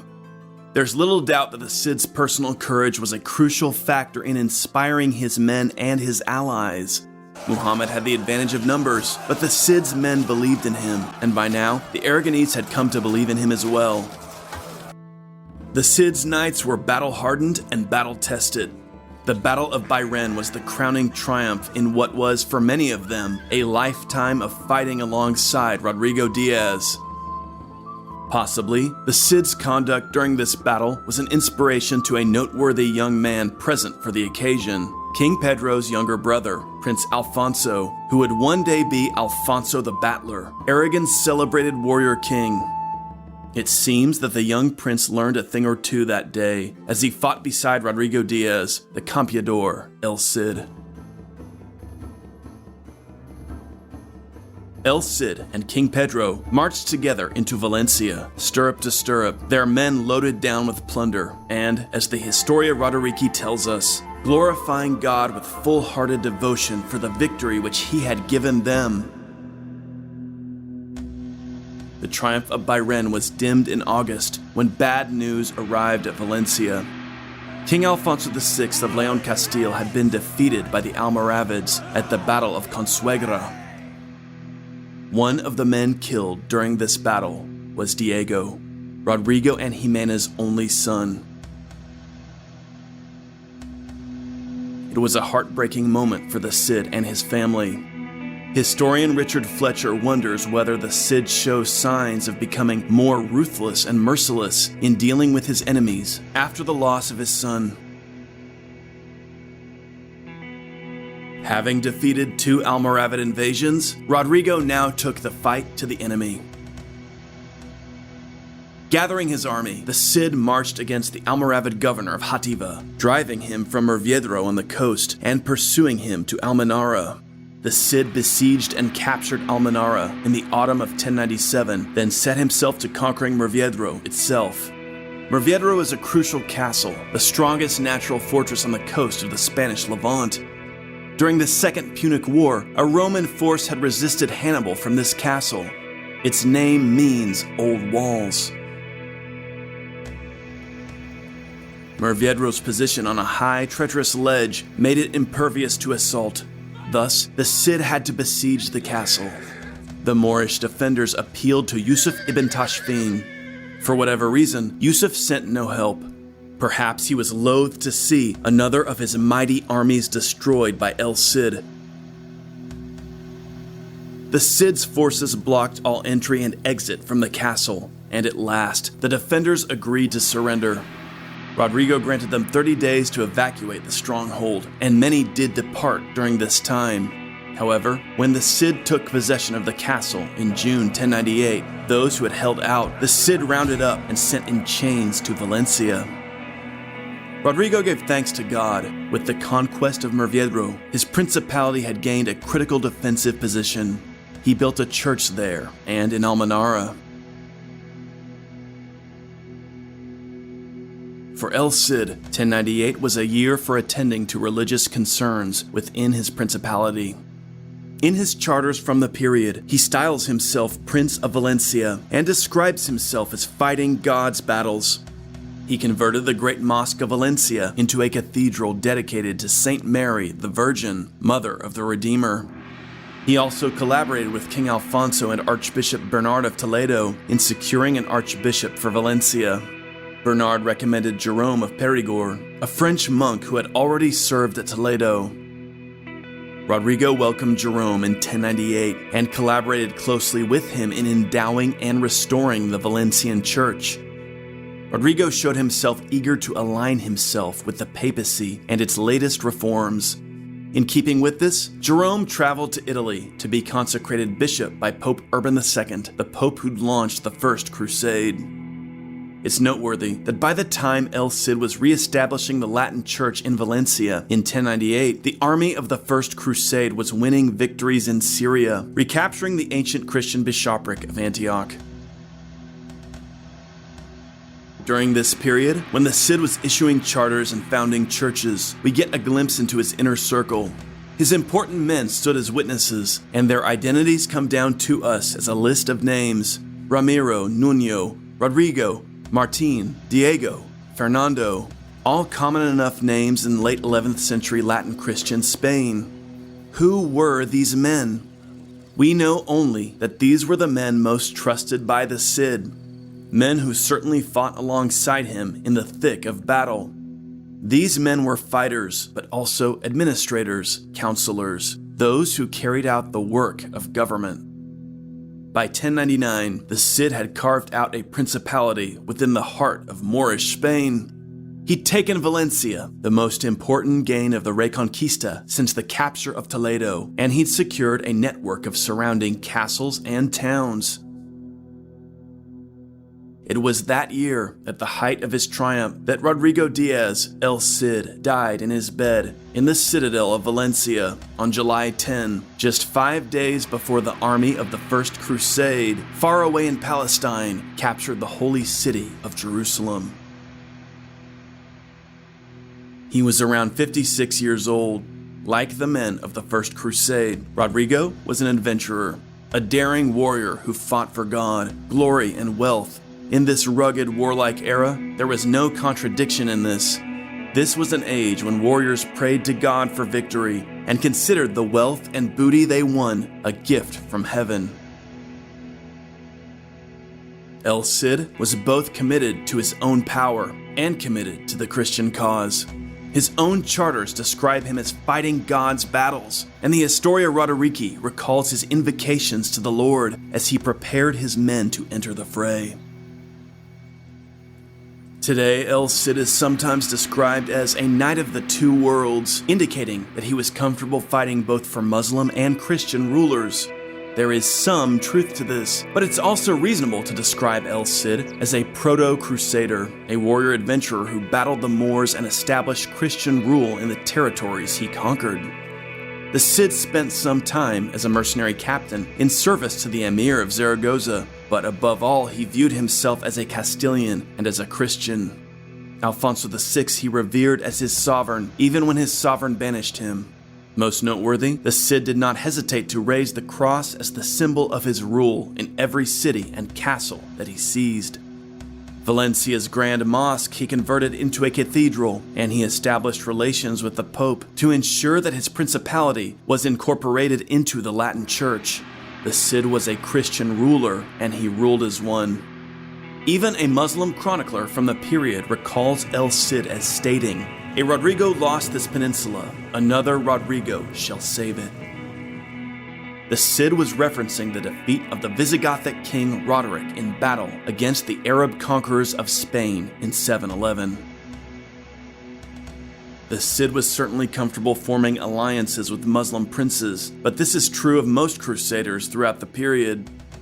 After Al-Qadir was murdered in Valencia, the Cid welcomed that emir's Moorish followers into his fold, and it seems quite likely that Rodrigo's following included at least some Moorish warriors. Chroniclers from the period recount the Cid's death as an important event. The Muslim chronicler Ibn Bassam, who witnessed much of the Cid's later career, detested the man and yet still eulogized him thus: "This man, the scourge of his time, by his appetite for glory, by the prudent steadfastness of his character, and by his heroic bravery, was one of the miracles of Allah." The Christian author of the Historia Roderici wrote, "While he lived in this world, he always won a noble triumph over his enemies. Never was he defeated by any man." In Poitou, an annalist recorded for the year 1099, "In Spain, at Valencia, Count Rodrigo died. This was a great grief to the Christians and a joy to their pagan enemies."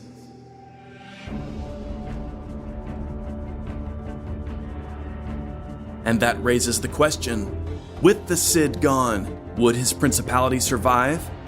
The men who had fought at his side rallied around Jimena, the Cid's courageous widow, who showed no signs of giving up. In 1101, she issued a charter that displayed her indomitable spirit, confirming her husband's grants to the Church of Valencia and proclaiming that she and the Cid's men would win further conquests with God's help. However, Yusuf ibn Tashfin saw his opportunity. With the Cid gone, now at last, he felt certain Valencia would fall.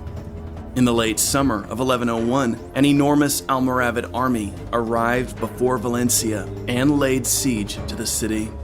Jimena proclaimed her defiance, and the Cid's men defended the walls with incredible valor. We can imagine them recalling Rodrigo's courage as they battled for the city won by their prince. That winter, Jimena sent Archbishop Jerome with a band of knights to sneak through the Almoravid lines and seek assistance from King Alfonso VI. When the Archbishop arrived in Castile, King Alfonso received him and resolved to help. Assembling his army, Alfonso rode for Valencia at the start of 1102. As the Christian king approached, the Almoravids broke off their siege and retreated to their own territory. Jimena, flanked by her husband's men, rode out to honorably greet the king to whom her husband had remained loyal, even when it had been most difficult.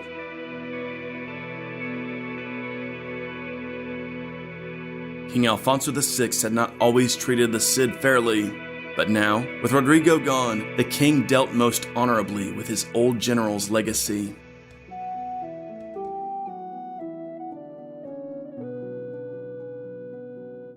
Alfonso showed Jimena and the Cid's men great respect and offered them his full assistance. Jimena unhesitatingly offered the king her husband's legacy, Valencia, and all the Campeador had conquered in its environs. Alfonso considered the situation carefully, but decided to evacuate Valencia.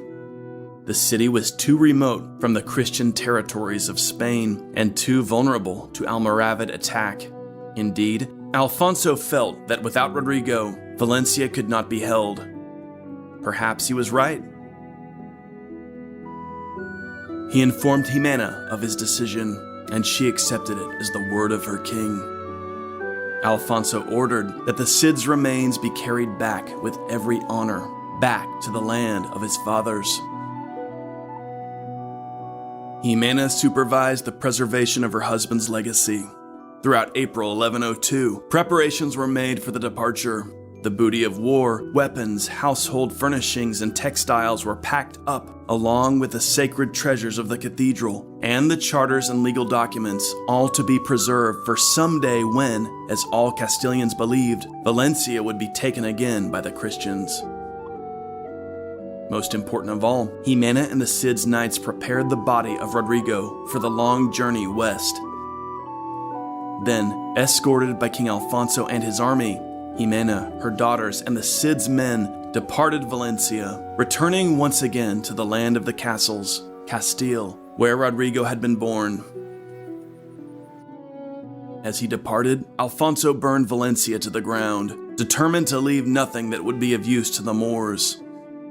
By the time the Almoravids took control of the ruined city, the Cid's body was back in Castile, resting at last at home.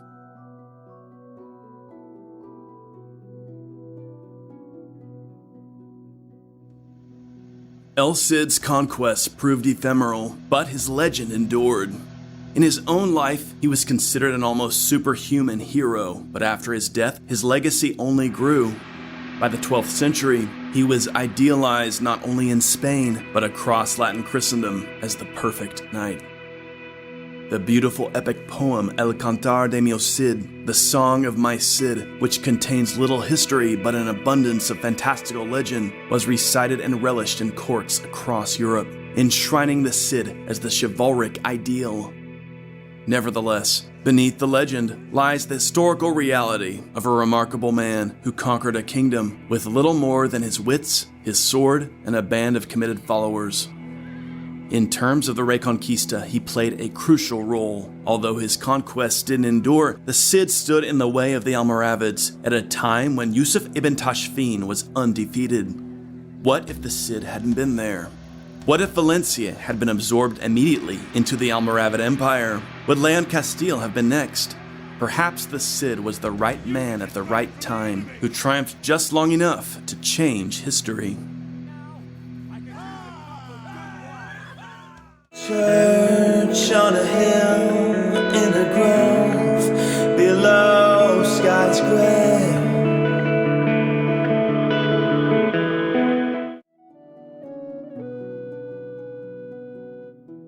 In the summer of 1161, a baby boy was born to Amalric, Count of Jaffa, and his wife Agnes of Courtenay. Amalric was an important lord in the Kingdom of Jerusalem, a small kingdom established some 6 decades earlier by Frankish knights, that is, knights from Western Christian Europe, as a result of the remarkable victories of the First Crusade. The purpose of this kingdom was to safeguard those places made holy by the life of Christ, in particular Jerusalem, the city where he'd been crucified and risen. But the Crusader kingdom was surrounded by enemy territory, for it existed alongside many powerful Muslim states. Jerusalem too was holy to the Muslims, the location of the night journey of the Prophet Muhammad. Thus, Amalric's baby was born into a kingdom at war, the battleground between Christian and Muslim in the great struggle known as the Crusades. Amalric's son was christened Baldwin, named for Amalric's older brother, who was none other than Baldwin III, the King of Jerusalem. At the baby's baptism, the king himself stood as godfather.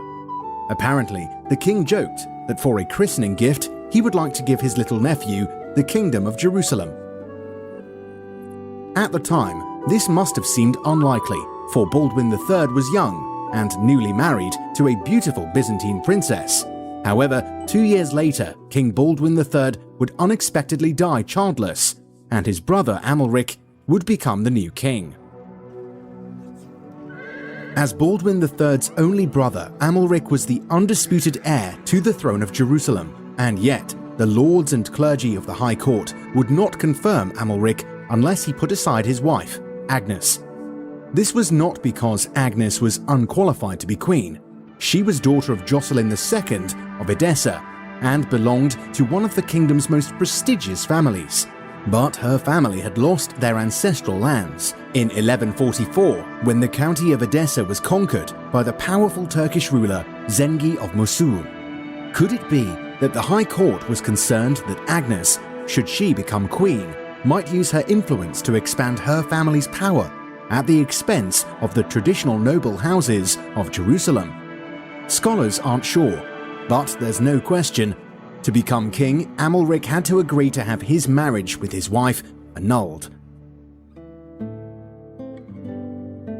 However, the High Court agreed to recognize the children born previously to Amalric and Agnes as legitimate.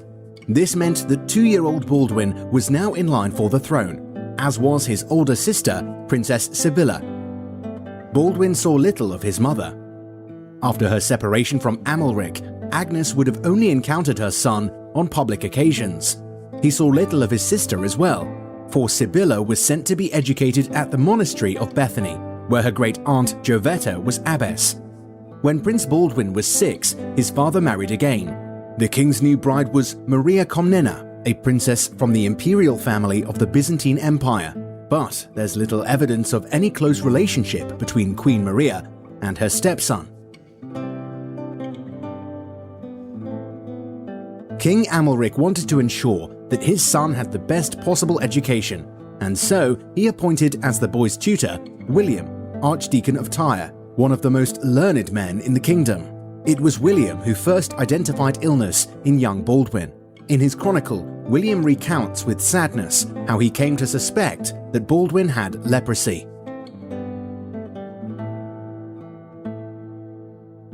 The boy, then about 9 years old, was accordingly committed to my care to be instructed and nurtured in liberal studies. While he was under my charge, I devoted myself to my royal pupil with vigilant care and watched over him with the solicitude befitting his exalted position. He was playing one day with his companions of noble rank when they began, as playful boys often do, to pinch each other's arms and hands with their nails. The other boys gave evidence of pain by their outcries, but Baldwin, although his comrades did not spare him, endured it altogether too patiently, as if he felt nothing. At first, I suspected that it proceeded from his capacity for endurance and not from lack of sensitivity. But when I called him over, I discovered that his right arm and hand were partially numb. The lad's father was informed of his condition, and physicians were consulted. It is impossible to refrain from tears while speaking of this great misfortune. King Amalric called on a Christian Arab physician, Abu Suleiman Dawood, to treat his son's illness. He employed the physician's brother, Abul Khair, to teach the prince to ride war horses. This was an essential skill for a Frankish ruler who was expected to put on armor and lead his knights into battle. In particular, a Frankish knight had to learn to control his horse with his knees, for he would be wielding his shield and his lance as he charged the enemy. By all accounts, Prince Baldwin excelled as a horseman. At this point, he showed no major symptoms of his illness, and indeed he would ride alongside his knights for many years to come. In the 12th century, leprosy was thought to be contagious and curable only by God, but the Franks believed in a certain holiness in the seriously ill. People were frightened of catching the disease, but they also sought to care for lepers with charitable works. In the 1140s, the Order of St. Lazarus was established in the Kingdom of Jerusalem to minister to lepers. This order contained knights who'd contracted leprosy and who would continue to fight until they became too ill. Amalric must have worried that disease might hinder his son from performing his future role as king. He was keenly aware of the precarities of the royal line. His father Fulk had died in a hunting accident, and his brother Baldwin III had succumbed to illness at only 33 years of age. But then, it was Amalric himself who died unexpectedly. He was campaigning, leading his army against the fortress of Banias, where he accepted favorable peace terms with the government of Damascus. As the Christian army struck camp, the king complained that he didn't feel well. By the time they reached Tiberias, he was suffering from dysentery, and once they arrived in Jerusalem, Amalric was seriously ill. There, the king died on July 11th, 1174. He was 38.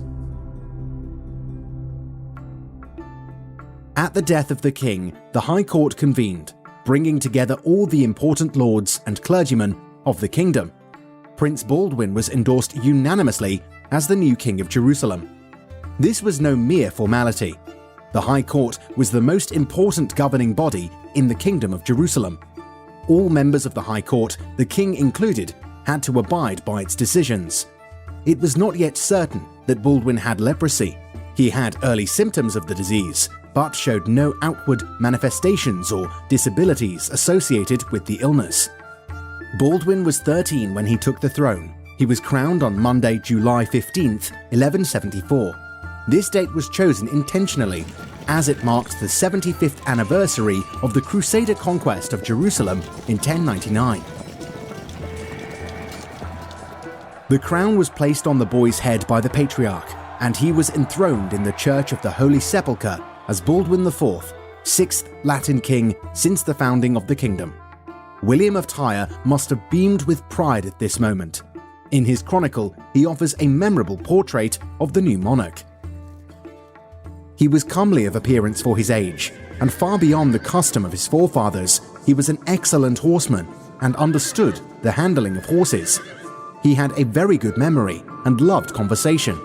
He was economical, but always remembered both favors and injuries. In every respect, he resembled his father, not alone in his face, but in his entire mien. Even his walk and the tones of his voice were the same. His intellect was keen, but his speech was somewhat halting. Like his father, he eagerly listened to history and was well disposed to follow good advice. Baldwin IV's kingdom was considerable and prosperous, but also precariously positioned. The Frankish Crusader states included the whole coastal territory of Syria and Palestine from the Amarnas Mountains to the Sinai Desert. In the north, the Principality of Antioch and the County of Tripoli were independent, though they cooperated closely with Jerusalem. The Kingdom of Jerusalem stretched from Transjordan in the southeast, with its great castle of Kerak, to Gaza and Ascalon in the southwest. From there, it stretched north all along the coast, including many important port cities: Jaffa, Arsuf, Acre, Tyre, Sidon, and Beirut. It included the area around the Sea of Galilee, with its principal fortress of Tiberias, and of course, it included the sacred cities of Jerusalem and Bethlehem, to the west of the Dead Sea. However, the kingdom was dwarfed by the great empire of Saladin, who ruled the wealthy lands of Egypt, as well as important Muslim territories in Syria, such as the Emirate of Damascus. Nevertheless, at the time of Baldwin IV's ascension, the Kingdom of Jerusalem was strong and economically prosperous. Its coastal cities were a crucial trading hub in the Mediterranean, where Muslim, Christian, and Jewish merchants all did good business.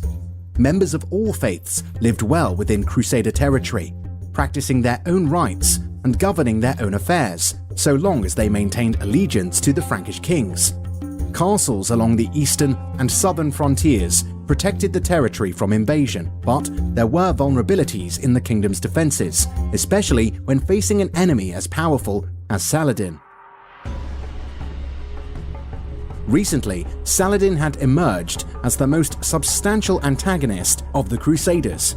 A Kurd born in what is today Iraq, Saladin rose from humble origins to become prominent at the Zengid court in Syria. Eventually, he rebelled against his Zengid masters and established his independence as the Sultan of Egypt. Here, Saladin was well positioned to expand his power, for Egypt was rich and could support enormous armies. Shrewd and endlessly adaptable, Saladin proved to be a highly capable ruler, as well as a brave and cunning military commander. He was also a man of deeply felt faith, profoundly inspired by his Muslim religion. For him, the Crusader states were an abomination, and he'd vowed to avenge the conquests of the First Crusade by driving the Franks into the sea. At 13, Baldwin IV was still considered a minor.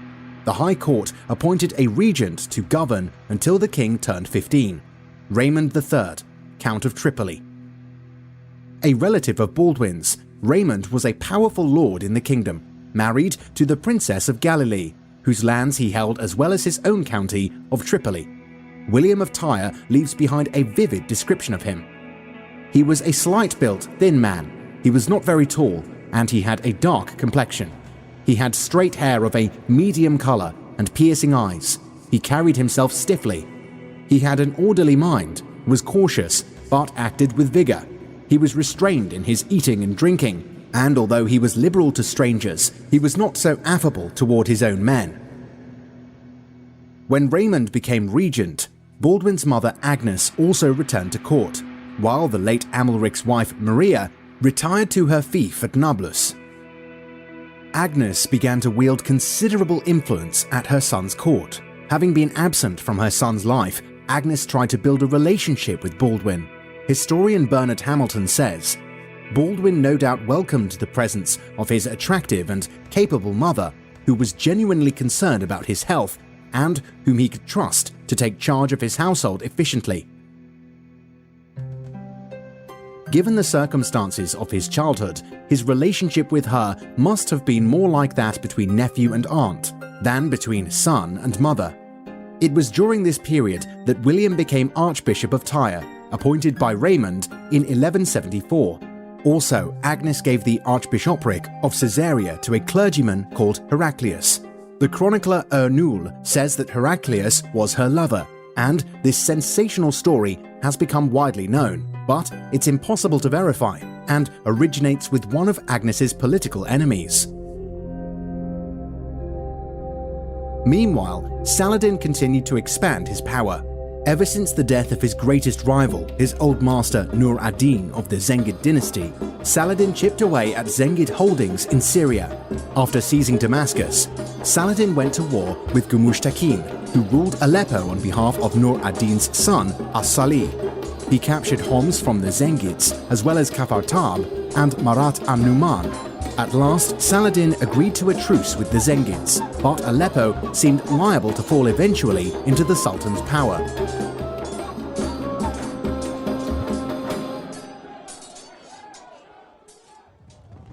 During this time, Raymond of Tripoli failed to act militarily to check Saladin's progress. Rather than allying with the Zengids, Raymond made a truce with Saladin in 1175, which William of Tyre describes as not to our advantage. William's judgment seems sound, for Saladin had written to the Abbasid Caliph in Baghdad claiming that his wars against the Zengids were only a means to unite all of Islam so that he might attack the Franks and restore Jerusalem to Muslim rule. In 1176, Baldwin turned 15, and Raymond's regency came to an end. By now, the king was showing signs of his leprosy, especially in his face, hands, and feet. William of Tyre says that his subjects were distressed whenever they looked at him. One of Saladin's chroniclers, Imad ad-Din, made note of this, writing, "The Franks were concerned to keep him in office, but they took no notice of his leprosy." The king's illness made the High Court especially eager to contract a marriage for his sister, Sibylla. In 1176, the court arranged a match between Sibylla and William Longsword, Marquis of Montferrat. As cousin to both the Holy Roman Emperor and the King of France, Longsword was a politically excellent choice for Sibylla's one-day consort. However, within a year, William Longsword fell ill and died, leaving the 17-year-old Sibylla pregnant with his child. This only compounded the problem, for Longsword's death extinguished the idea that he might step in as the strong leader the kingdom required when Baldwin the Leper eventually died. Sibylla's pregnancy meant that her next husband would have to accept that his own children would be unlikely to inherit the kingdom, and few of Christendom's great noblemen would be eager to enter into such an agreement. Meanwhile, Saif ad-Din of Mosul, another of Nur ad-Din's Zengid heirs, organized a new coalition against Saladin, including the emirs of Sinjar and Mardin. This obliged Saladin to bring his army again into Syria. Since he was at peace with the Crusaders, Saladin marched unopposed through Transjordan. He met Saif ad-Din of Mosul and his allies in battle at Tel al-Sultan, near Aleppo in April 1176. The fighting was fierce, but Saladin emerged the victor and advanced on Aleppo. The ruler of Aleppo, Gumush Tekin, struck an alliance with the Crusader Prince of Antioch, Bohemond III. As part of the peace, Gumush Tekin released Frankish prisoners held in his dungeon, among them a Frankish lord who'd been imprisoned for some 15 years, Reynaud of Chatillon, and Jocelyn III of Courtenay, King Baldwin's uncle. Prior to his imprisonment, Reynaud of Chatillon had been a force to be reckoned with, a fierce warlord who historian Bernard Hamilton describes as a controversial figure. Now, free at last, Reynaud would once again assume a prominent position in the Crusader kingdom and would play a key role in the reign of Baldwin IV. Saladin seemed poised to conquer Aleppo. He captured the castle of Azaz and closed the noose around the great Zengid city. However, abruptly, he called off his campaign and made a truce with the Zengids that included the restoration of Azaz. What caused Saladin to pull back when he was so close to victory? In fact, it was events at Jerusalem that had snagged Saladin's attention.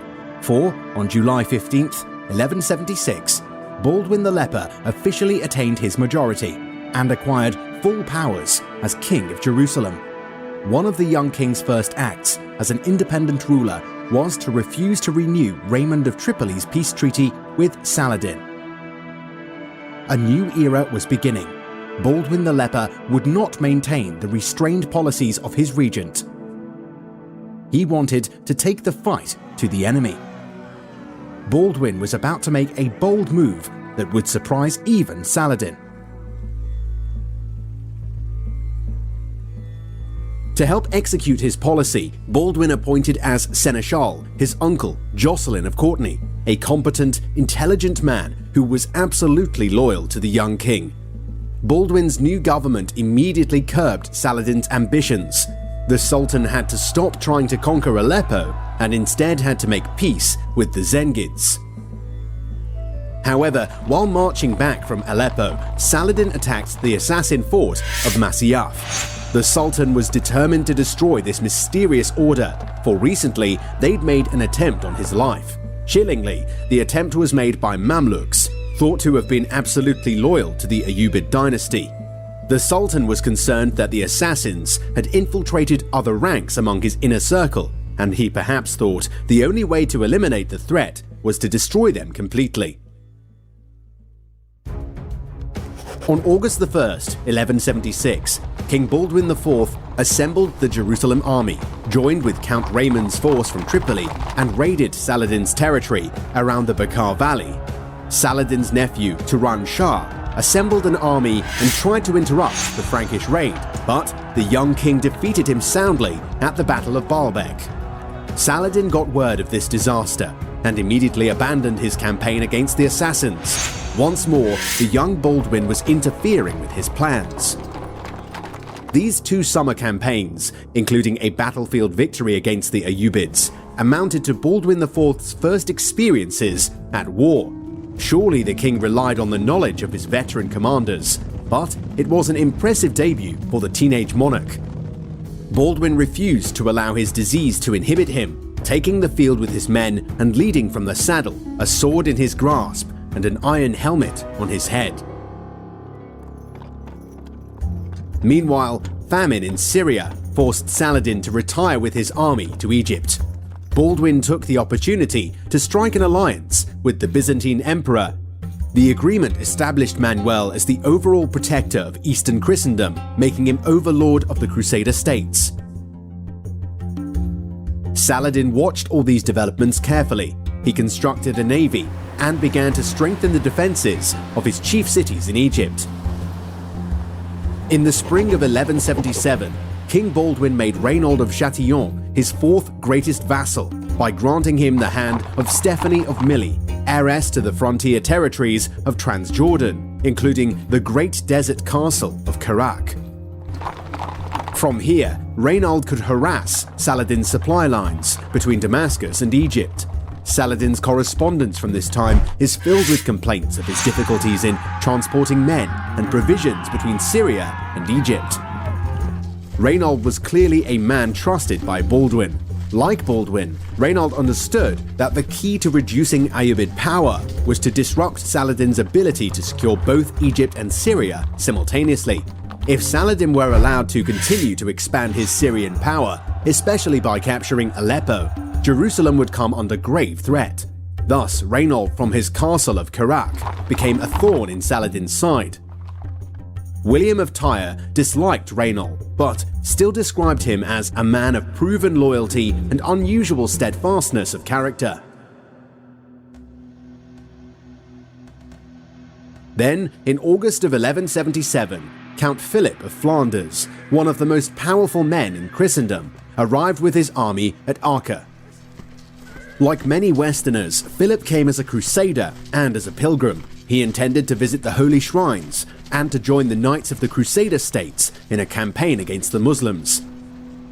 The inhabitants of the Crusader kingdom welcomed Philip's arrival. King Baldwin in particular viewed Philip's visit as a godsend. Recently, Baldwin's leprosy had grown worse. The Count of Flanders seemed like the solution to the king's trials.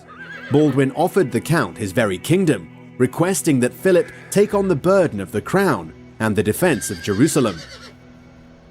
Philip declined, announcing that his visit would be brief and that he must soon return to Flanders.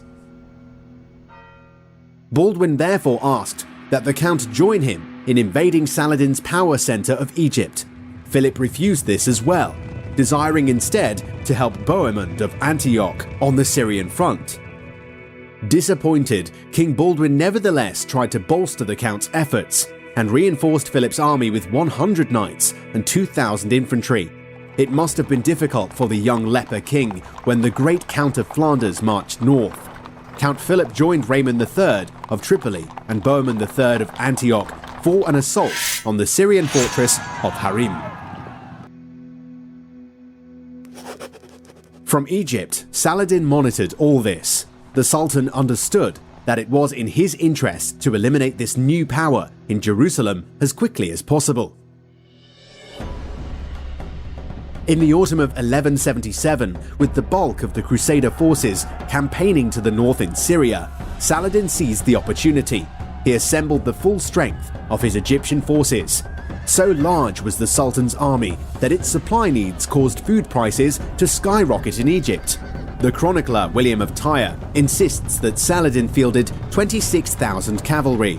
Today, some historians estimate Saladin's forces closer to 12 or 15,000. But even at such a size, the Muslim army was tremendous and capable of conquering the Kingdom of Jerusalem. On November 18th, the Sultan crossed the Egyptian frontier into Christian territory. Knowing that Crusader forces were reduced, Saladin moved at a relaxed pace up the coast into Palestine, ravaging and burning farmland and collecting booty.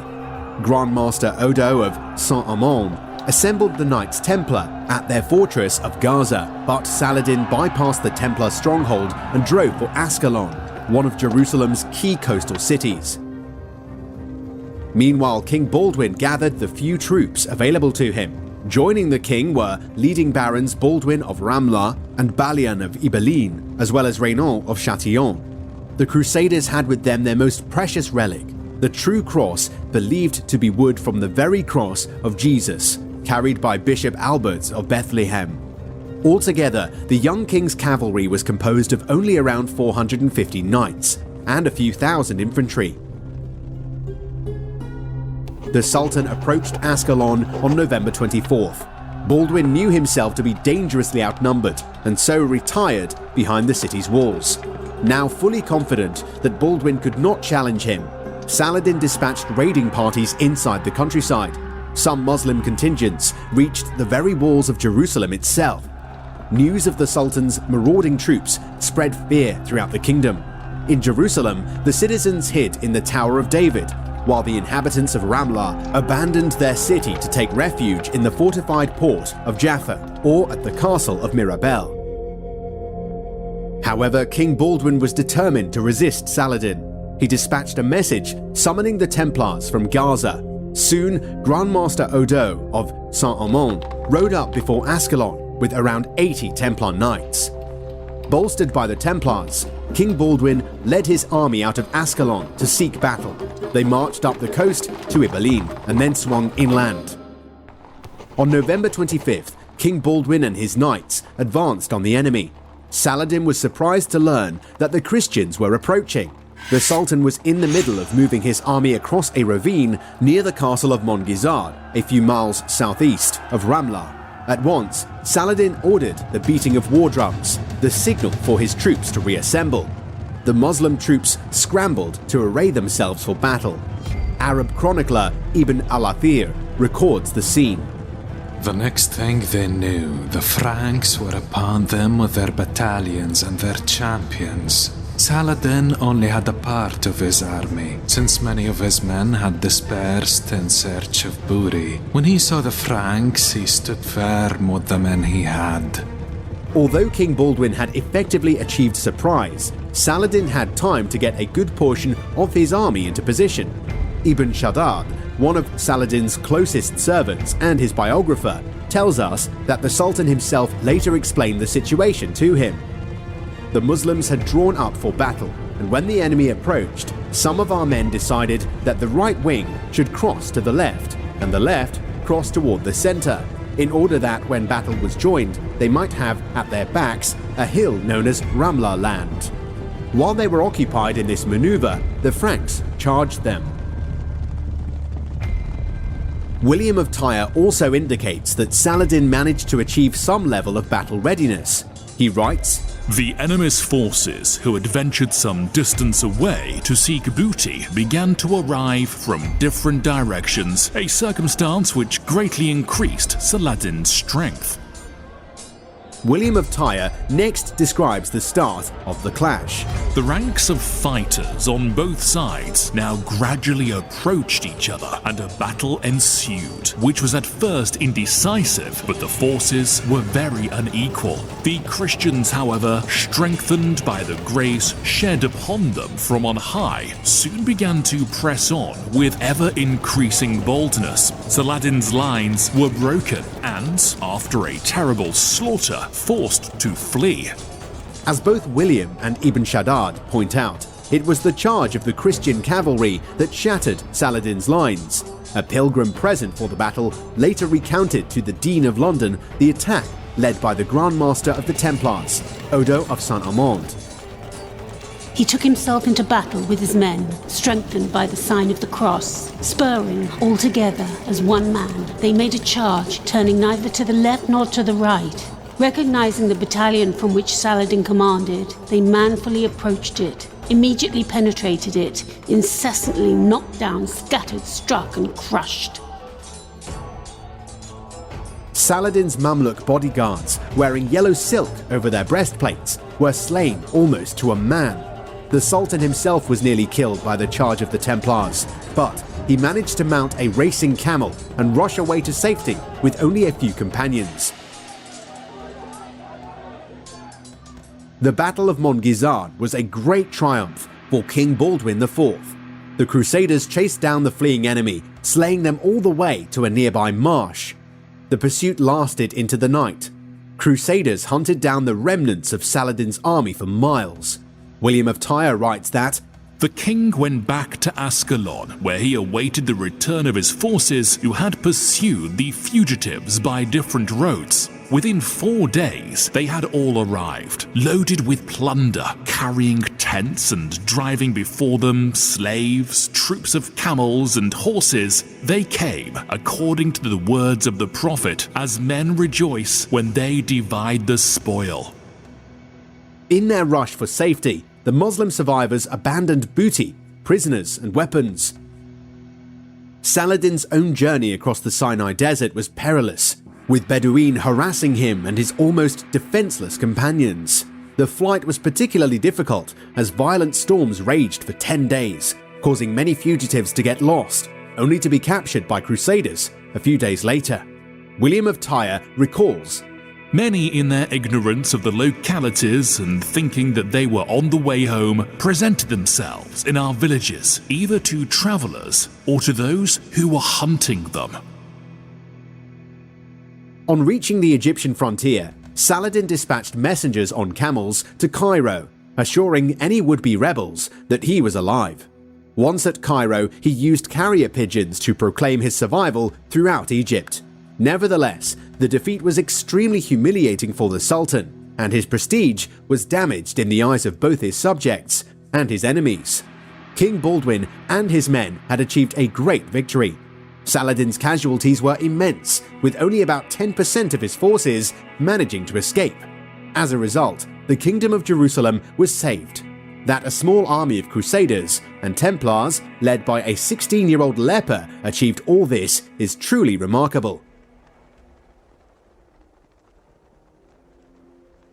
But Baldwin knew that there would be more challenges in the future from Saladin. The Sultan had lost his army, but his immense resources in Egypt and Damascus would allow him to rebuild quickly.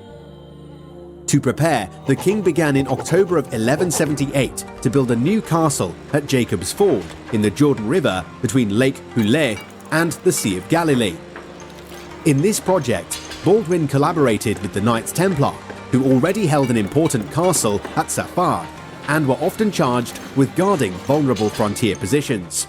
For some time, Jacob's Ford had been left unfortified, but with Saladin in control of Damascus and the Crusaders unable to recover Banias, Baldwin believed that the site had to be protected. A castle in this position would hinder an invasion of Galilee and provide a base for raiding into Haran. By the spring of 1179, the inner wall had been raised, but the outer wall still needed to be finished. The planned fortress would be one of the strongest in the region. The labor took place while Saladin was besieging the rebel emir Ibn al-Muqaddam at Baalbek, but the Sultan was watching the project with concern. For him, the castle was an intolerable threat to his territory. He offered King Baldwin 60,000 dinars to destroy the structure, and then 100,000. Baldwin refused both proposals. Saladin put this money instead toward a military solution, dispatching raiding parties to harass the territory around Jacob's Ford. In May 1179, the Sultan launched a force to test the castle's defenses. But the real showdown came on June 10th. when Saladin's army confronted a Frankish force at the Battle of Magyar.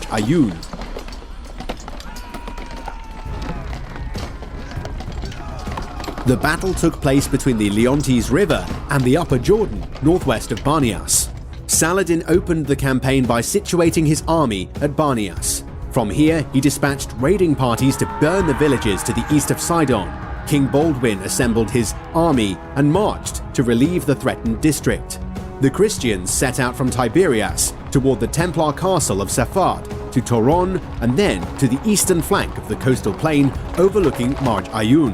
From here, the Crusaders could see the tents of the Sultan's main army. The king, along with his commanders, decided to launch an immediate attack, hoping to catch the Muslims off guard. The Christian cavalry advanced ahead of their infantry, hoping to launch a decisive charge. Initially, this is exactly what happened. Baldwin's army caught Saladin's detachments as they returned from raiding the villages. Unprepared, the Muslim horsemen were quickly defeated and fled. The Franks now moved to wrap up the campaign. Part of the Christian army advanced on the Sultan's camp, while Raymond of Tripoli and the Templars occupied the high ground between Magyar and the Litani Gorge. The infantry gathered spoil and rested. However, Saladin then executed a clever surprise assault. Quickly reassembling his main force, the Sultan advanced rapidly on his enemies. The Crusaders were caught unprepared and badly defeated. The Templars were at the forefront of the fighting, and many of them were captured or slain, including their Grand Master, Otto of Saint-Armand. King Baldwin himself barely escaped with his life. His illness rendered him unable to mount his horse, and he had to be carried to safety by his knights. Many of the Crusaders took refuge at the castle of Beaufort. Nevertheless, Christian losses were considerable. It was a spectacular victory for Saladin and a serious reverse for the Leper King. The Sultan was able to replenish his coffers by ransoming his Frankish prisoners for sacks of gold. But when Saladin offered a ransom deal to the Templar Grand Master, Odo answered gruffly, "A Templar's only ransom is his dagger." Saladin sent the defiant Templar to end his days in a Damascus prison. On August 24th, Saladin launched an all-out assault on the castle at Jacob's Ford. Within 5 days, he'd taken it. His men slaughtered many of those they found inside, whether combatants or non-combatants. The survivors, they sent to the slave markets. When it was all over, a smouldering ruin lay at the site of King Baldwin's splendid castle. Saladin had inflicted a major reverse on the kingdom's defenses. However, the Muslim army suffered from an outbreak of plague, which killed many of Saladin's troops, including 10 of his chief emirs. Still, the campaign was a clear success for the Sultan. He followed it up by raiding the farmlands around Tiberias, Tyre, and Beirut to spread terror and a sense of insecurity throughout the kingdom. Baldwin IV showed incredible resolve throughout this difficult period, but the campaigning of 1179 took a hard toll on his health. While fighting alongside his men in the muddy, rugged terrain along the Jordan, the king's condition deteriorated, and by the end of the year, his leprosy had greatly advanced. Baldwin felt himself near death and took steps to secure his kingdom, even as his great enemy Saladin grew ever more powerful.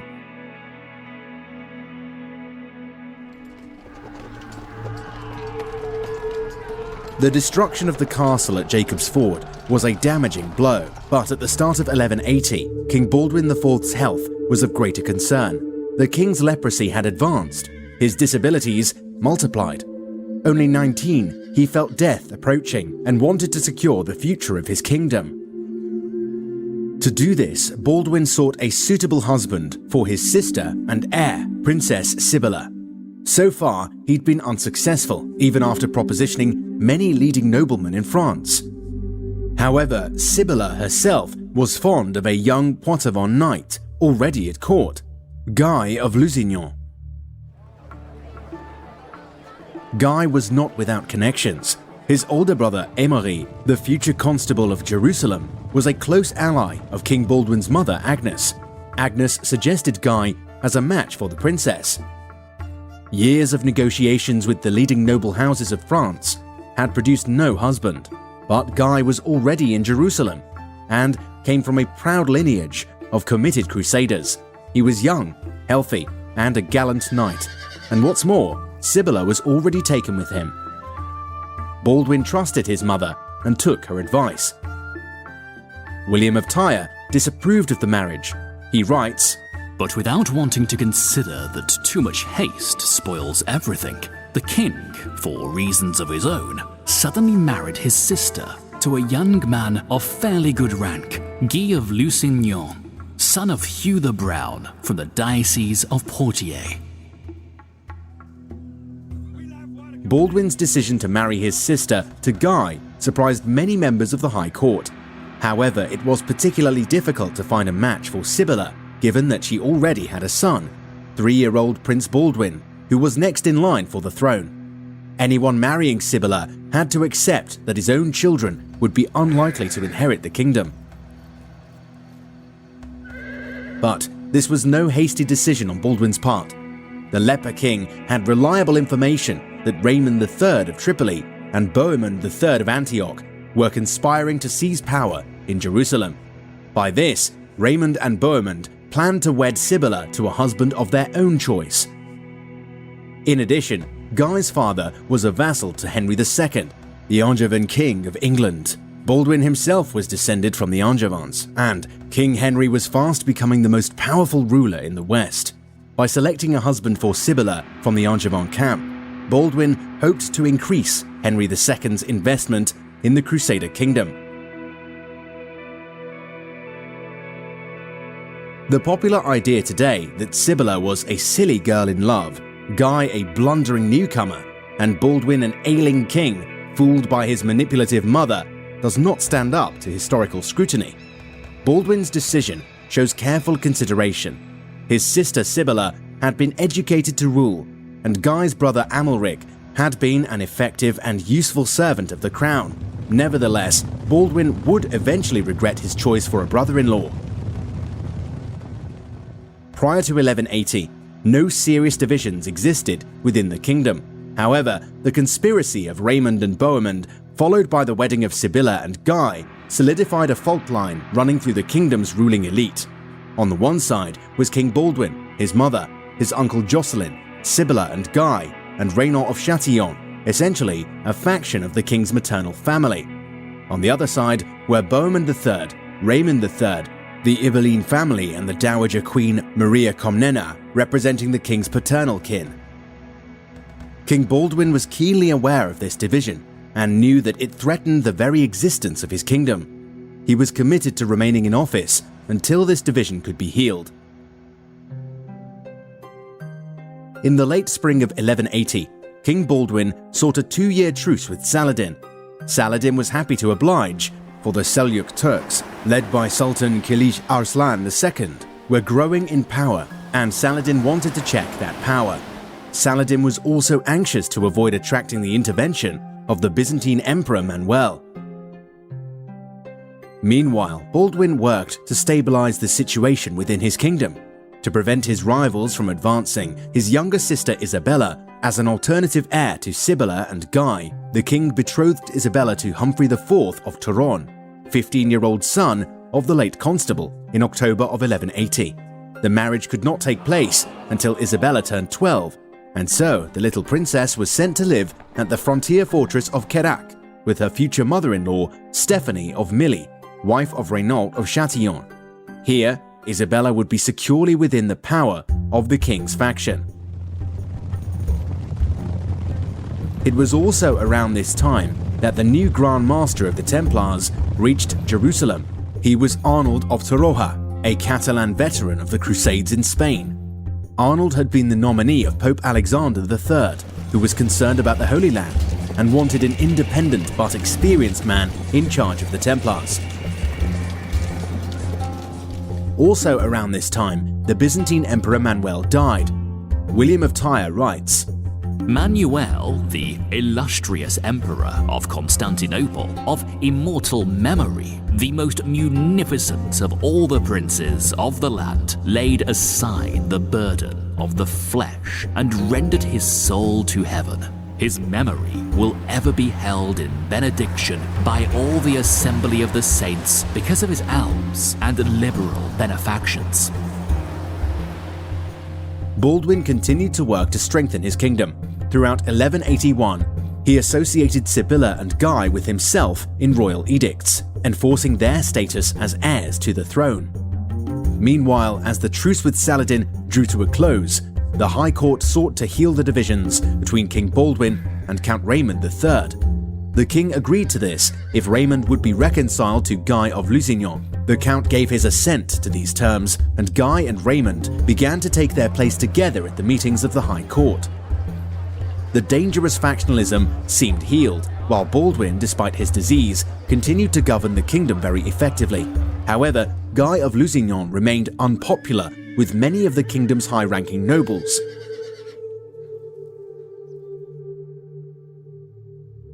The truce with Saladin would end in May 1182. For the past 2 years, Saladin had mostly devoted himself to curbing the Seljuk Turks, as well as building up the strength of his navy, which now contained some 30 to 40 war galleys.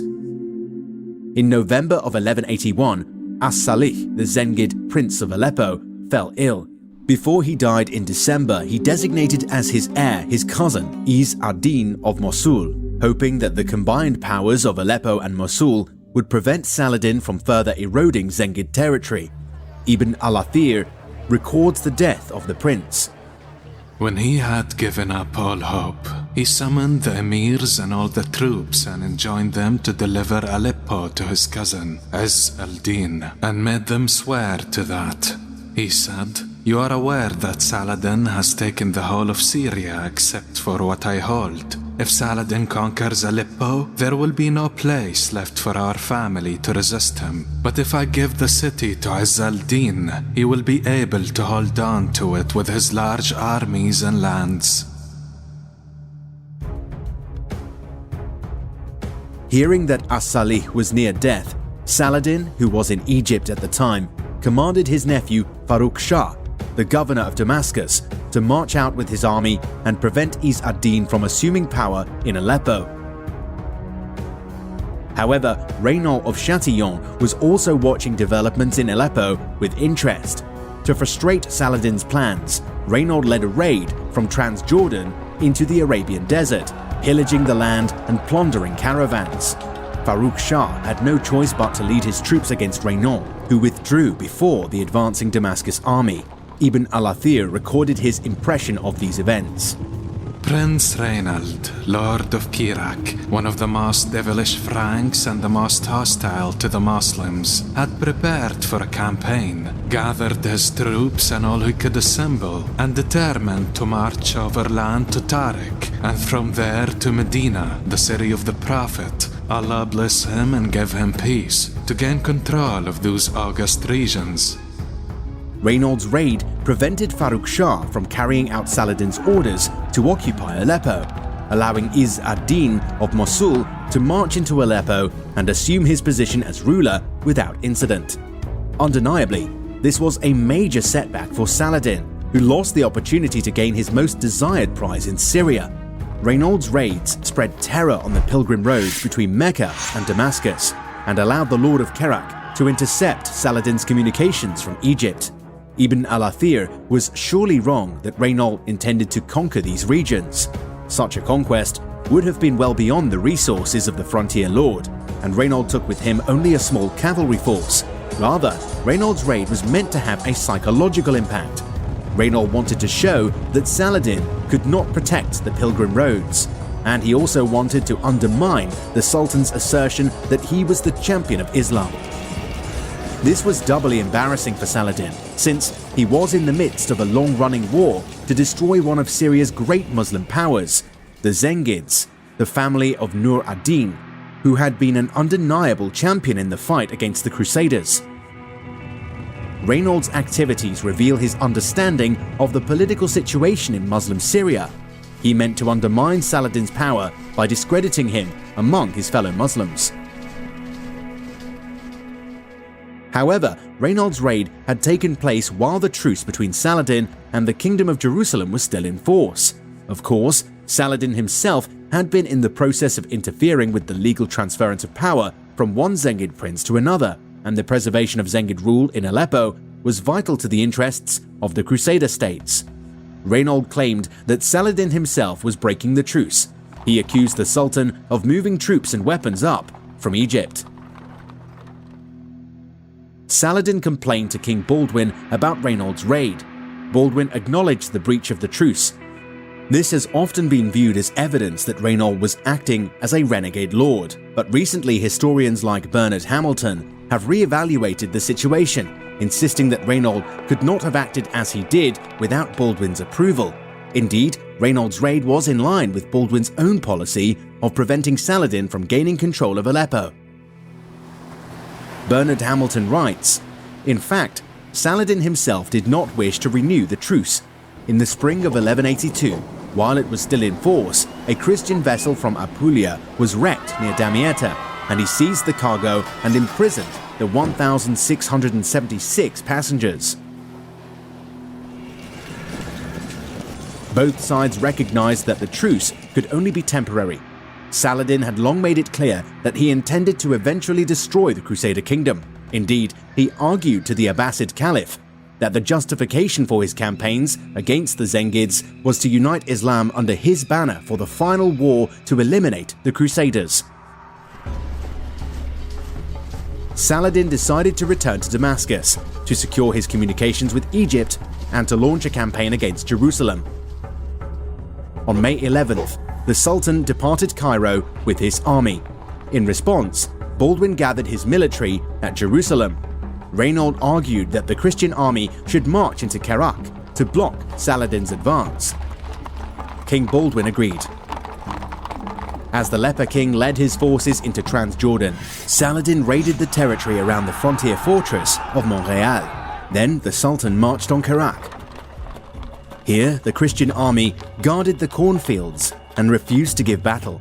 Saladin decided that he too preferred not to risk battle and withdrew to his castle of Al-Azhar in the Syrian desert. By June 22nd, Saladin was back in Damascus. Here he received important news from Constantinople. A Byzantine nobleman called Andronicus Comnenus had led a revolt in the capital, which resulted in the mass slaying of the city's Frankish inhabitants. The riot in Constantinople had been so brutal that the hospital of St. John was sacked and the sick inhabitants murdered. Andronicus then murdered the remaining members of the royal family who still held sympathy for the Crusader states, including Emperor Manuel's widow, Maria, who was herself Frankish. Andronicus now adopted a policy that was strictly hostile to the Kingdom of Jerusalem. William of Tyre writes, "This Andronicus, a cousin of the late emperor, was a false and wicked man, ever disloyal to the empire and ever active in sowing the seeds of rebellion." Saladin could now launch a full invasion of the Crusader kingdom without any fear that the Byzantines would intervene. On July 13th, 1182, the Sultan sent a force to besiege the Frankish castle of Bethsan in southern Galilee. The Arab chronicler Ibn al-Athir describes the action. After Saladin had come to Damascus, he remained for some days to rest and repose, he and his troops. Then he marched into Frankish territory and made for Tiberias, in the vicinity of which he camped. He pitched his tents at Uqhuwana on the Jordan. The Franks arrived with their detachments and stopped at Tiberias. Saladin sent Farouk Shah, his nephew, to Bethsan, which he entered by force of arms and plundered thoroughly, killing and enslaving. He swept through the Jordan Depression with a far-reaching raid, which spread death and captivity over the inhabitants. Baldwin assembled the Christian army at Safaria and marched to the relief of Bethsan. The Crusaders encountered Saladin's host near Lechfeld in southeastern Galilee on July 15th, the 8th anniversary of Baldwin's coronation. William of Tyre writes, "Here they beheld Saladin's forces stretching out all around in numbers far greater than they had ever before experienced. In fact, the older commanders declared that at no time since the Latins first entered Syria had they beheld such a mighty array of foes." It was the height of summer and the heat was intense. King Baldwin, though quite ill, commanded from the saddle. The two armies clashed and the fighting was fierce. The Crusaders were outnumbered with only about 700 heavy cavalry. William of Tyre says that, "In that battle, only a few of our knights fell, about to be received in the company of the saints above, but of the infantry many perished. The loss of the enemy was far greater. Some of their principal leaders also fell, a catastrophe which caused the enemy to desert the field of battle in consternation." Saladin was defeated and withdrew across the Jordan. For Baldwin, the Battle of Lechfeld was not nearly so spectacular a victory as Magyars, but once again, Saladin's attempt to destroy the kingdom had been thwarted, and once again, Baldwin's resilience had been crucial. Baldwin's leadership was a critical unifying force, especially as tensions still simmered between Raymond III and Guy of Lusignan. Saladin wasn't done yet. After his defeat at Lechfeld, he organized a joint attack on Beirut, the weakest of the Crusader port cities. Ibn al-Athir recounts the event. From Damascus, Saladin went to Beirut and ravaged its locality. He had ordered the Egyptian fleet to sail to Beirut. They came and blockaded it, attacking it and its region. Saladin came and linked up with them, plundering what the fleet had not got to. He besieged Beirut for a number of days, intending to resist until he took it.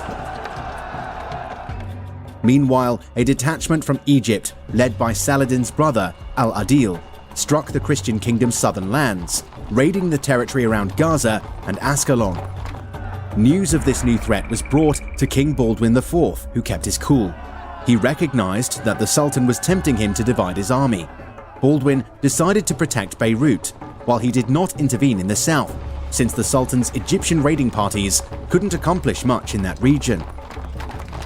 Baldwin established Tyre as his army's base of operations. The ports of Acre and Tyre were filled with Italian refugees from the massacre of the Latins in Constantinople earlier in the year, and Baldwin recruited many Italian ships to join in the fight. Meanwhile, the garrison within Beirut fought courageously. When Baldwin sent word that he was on the way with his army, Saladin stopped the siege and withdrew. Saladin had failed to take Beirut, but his attack had inflicted serious damage to the economic resources of the Crusader kingdom. The Sultan moved to the north of Syria at the end of the summer to campaign against the Zengids. However, the Crusaders were alarmed because Saladin did not bother to make a truce with them. This owed to the changed situation in Constantinople. Without Byzantine help, the Franks could not hope to launch a major invasion of Egypt, and Saladin knew this. In September, Saladin crossed the Euphrates into Zengid territory. He conquered Haran, Edessa, Raqqa, and Nizbin. By November 10th, he was encamped outside Mosul. That summer, the Zengids had struck an alliance with King Baldwin IV, and on behalf of his Muslim allies, the Leper King marched to raid Saladin's lands around Damascus. He was accompanied by Count Raymond III, an indication of the increasing harmony in the Crusader camp. Saladin's local garrisons couldn't resist, and the Franks were able to burn the farmlands and villages at will. As in the previous year, Frankish policy was to prevent Saladin from extending his power in the north of Syria. By December, Saladin was still besieging Mosul, and the king and Count Raymond led joint raids into Saladin's lands. Raymond attacked territory around Bosra, and Baldwin pillaged near Damascus. Neither raid amounted to a major expedition, but kept the pressure on Saladin, while he was away, invested so heavily against Mosul. Also, the raids provided intelligence. The Crusaders were able to confirm that no fresh Ayyubid forces had been brought up to Damascus since September. All of this makes sense in light of actions that Reynaud of Chatillon was about to take, which would go down as one of the most audacious moves made during the long war between Saladin and the Leper King. From the start of his rule, Baldwin IV worked to prevent his neighbor and enemy, the Sultan Saladin, from conquering Jerusalem and from extending his power in northern Syria. At the start of 1183, Baldwin had been successful in this. Despite Saladin's immense resources, the Sultan had been unable to conquer the Crusader kingdom and had failed to take control of the most important cities of his chief Muslim rivals, the Zengids. Now, Saladin was once again trying to break the power of the Zengids in Aleppo and Mosul. Baldwin had forged an alliance with the Muslim Zengid dynasty and was cooperating with them in curbing Saladin's ambitions. Over the winter of 1182, Saladin subdued many fortresses between Mosul and Aleppo, effectively dividing the two great Zengid cities. Meanwhile, one of Baldwin's vassals, Reynaud of Chatillon, made a bold move to disrupt Saladin's policy. At his desert castle of Carac, Reynaud's men built a fleet of 5 warships in sections. This was an expensive undertaking involving skilled shipwrights from the coastal cities. King Baldwin surely knew about this project and must have helped fund it. Reynaud's forces transported the ships on the backs of camels across the desert to the Gulf of Aqaba.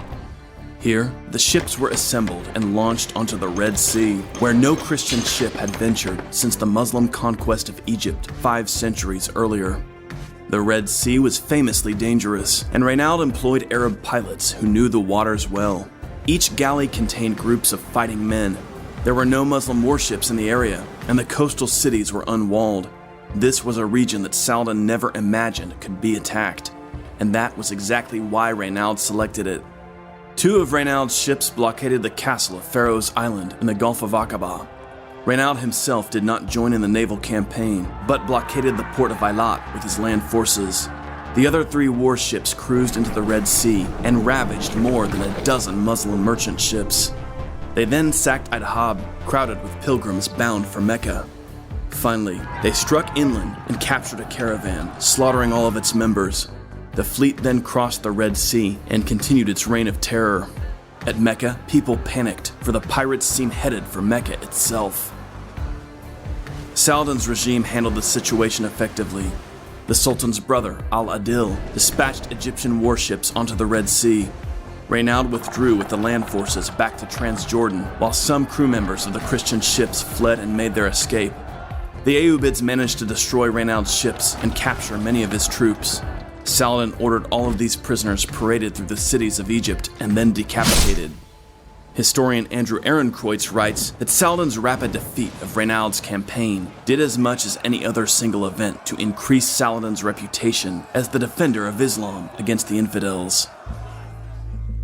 However, not everyone in the Muslim world felt this way. For some, Saladin's own long-running war with the Zengids was to blame for allowing this shocking raid to occur at all. Throughout this period, Saladin remained in Zengid territory, campaigning against Mosul's ruler, Izz ad-Din.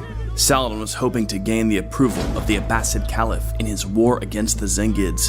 But the Caliph an-Nasir sent a messenger to Mosul, asking Saladin to stop his attacks on the city. Saladin broke off his invasion in February of 1183. For the time being, Aleppo and Mosul remained out of Saladin's reach. Historian Bernard Hamilton states that Reynaud had shown that the Ayyubids could not protect the Hajj because of Saladin's political ambitions in northern Syria and Iraq. In some circles of the Muslim world, this injured the Sultan's public image. For years, the Zengids themselves had been complaining that Saladin was waging an unjust war against their rightful rule in the north of Syria and Iraq. The events of 1182 had greatly strained the resources of the Crusader kingdom of Jerusalem. When the king gathered the high court in February of 1183, it was agreed that a general tax would be leveled to bolster the kingdom's defenses.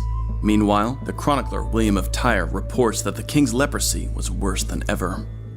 The king lost his sight, and the extremities of his body became completely diseased and damaged, so that he was unable to use his hands and feet.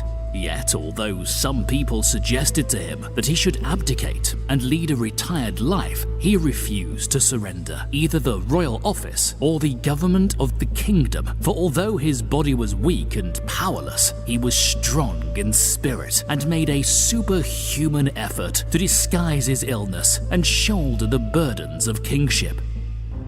In May, Saladin resumed his campaign against the Zengids. His recent conquests had cut Aleppo off from Mosul, and so the Sultan was able to fully blockade Aleppo. Izz ad-Din of Mosul's brother, Imad ad-Din, who governed Aleppo on behalf of the Zengids, was left with little option but to sit and watch his city starve. Instead, he struck a deal with Saladin, surrendering in exchange for the fief of Sinjar. Ibn al-Athir records Zengid disappointment. Imad ad-Din gave up a fortress like Aleppo and received in exchange some villages and fields. He left and Saladin took it over. Everyone was amazed at this and condemned what he had done. Indeed, some of the common people of Aleppo brought a tub of water and shouted out, "You are not fit to rule, you are only fit to wash clothes." On June 12, 1183, Saladin's forces took control of Aleppo. Finally, the Sultan had broken this great Zengid stronghold. It was a moment of profound triumph, expanding Saladin's already powerful empire. As the Sultan rode into Aleppo, it must have been a moment of sheer exhilaration. News of Saladin's conquest of Aleppo fell upon the kingdom of Jerusalem like a black cloud. But Baldwin and his subjects had little time to dwell on the matter, for they soon learned that Saladin, fresh from his triumph, was once again assembling his army for another invasion of the Crusader kingdom. The king summoned the army to Sepphoris. Raymond III of Tripoli and Bohemond III of Antioch both sent knights, and tax funds paid for mercenaries to increase the ranks. The total Frankish army came to about 1,300 cavalry and 15,000 infantry, but King Baldwin felt so ill he could not join the army. His mother attended him at Nazareth, and he lay feverish in bed. Everyone believed he would soon die. With Saladin stronger than ever, now approaching with his army, it was an ominous situation. King Baldwin chose a regent to rule for him. William of Tyre records, The king appointed Guy of Lusignan regent of the kingdom, ordering all his liegemen and all the princes in general that they should become his vassals and do him homage. And this was done, but first, by the king's command, Guy was made to swear that during Baldwin's lifetime he would never seek to make himself king, and that he would neither give to anyone else nor alienate from the royal treasury any of the cities and castles which the king at present possessed. William of Tyre claims that these conditions were imposed because there were rumors that Guy had promised portions of the royal domain to his supporters. William held a low opinion of Guy, writing, He was unequal in strength and wisdom to the great burden he had taken upon himself. Guy of Lusignan was now commander-in-chief of the army. It was imperative that he rise to the challenge of Saladin's invasion. Success in the field would silence his critics and strengthen his position as Baldwin's successor. But Guy lacked experience. So far, he'd not even led a large-scale raid. On September 17, 1183, Saladin's army massed just south of Damascus in preparation to invade the Christian kingdom. Saladin crossed the Jordan River on September 29 and marched to Bethsan, the inhabitants of which fled to Tiberias. Meanwhile, the Frankish army drew toward Lechfeld. Saladin's army was considerably larger than the Crusader force. The Sultan dispatched an advanced cavalry of some 500 to harass the marching Crusaders. The Franks maintained impeccable order, the cavalry marching in the center, screened by armored infantry with large shields. The Sultan's advance force failed to goad the Christians into an early charge. As the Crusaders drew towards Saladin's host, a minor skirmish broke out between Ayyubid horsemen and Aymery of Lusignan's knights. Aymery received support from the Ibelin brothers, Baldwin and Balian, and together they drove back Saladin's cavalry. For 9 days, such skirmishes broke out between the two sides. At times, the fighting turned fierce, and there were casualties in both camps. The Sultan dispatched parties of horsemen to pillage around Forbelay. Saladin tried to provoke the Christians into battle, but they held a firm and defensible position.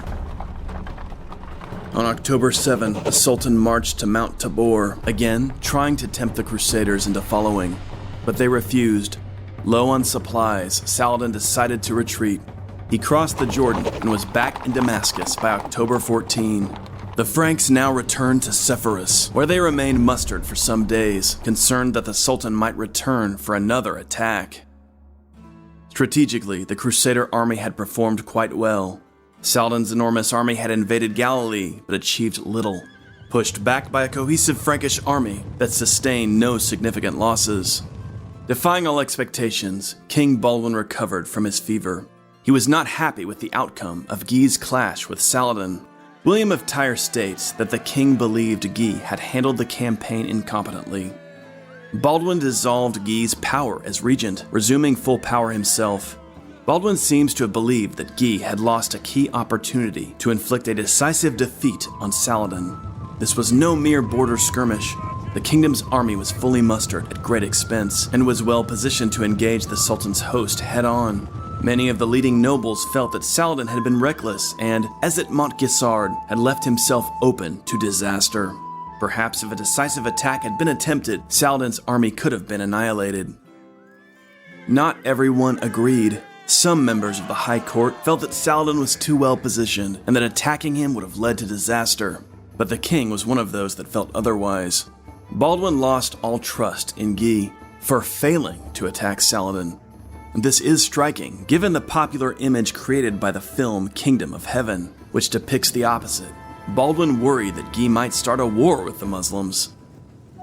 To solidify his new policy, Baldwin had his 5-year-old nephew, son of Sibylla, crowned alongside him in the Church of the Holy Sepulchre on November 20, 1183, as King Baldwin V of Jerusalem. In this, Baldwin was widely supported by the High Court, with Bohemund III, Raymond III, and Baldwin and Balian of Ibelin all agreeing with the decision. Baldwin now took steps to isolate Guy, with the likely goal of driving him from the kingdom. The leper king asked the Patriarch of Jerusalem to review the marriage between Sibylla and Guy, and to hopefully have it annulled. But more pressing matters arose. Saladin again assembled his army and launched another invasion, this time targeting the frontier fortress of Kerak. Baldwin recognized the enormity of this threat. Now blind and lame, the king still led his men. Unable to ride, he was carried on a litter at the head of his marching troops. Saladin wanted Kerak. The castle had been a thorn in his side since he'd captured Damascus, but Kerak was no easy conquest. The castle was enormous and incorporated the most sophisticated features of Frankish fortification. Even today, the ruins of Kerak present an imposing sight. Saladin gathered a large Syrian army to attack the castle. Ibn al-Athir recounts the campaign. Saladin came to Kerak during Rajab, where he was joined by his brother Al-Adil with the Egyptian army. His combined army was numerous, and he imposed a tight blockade.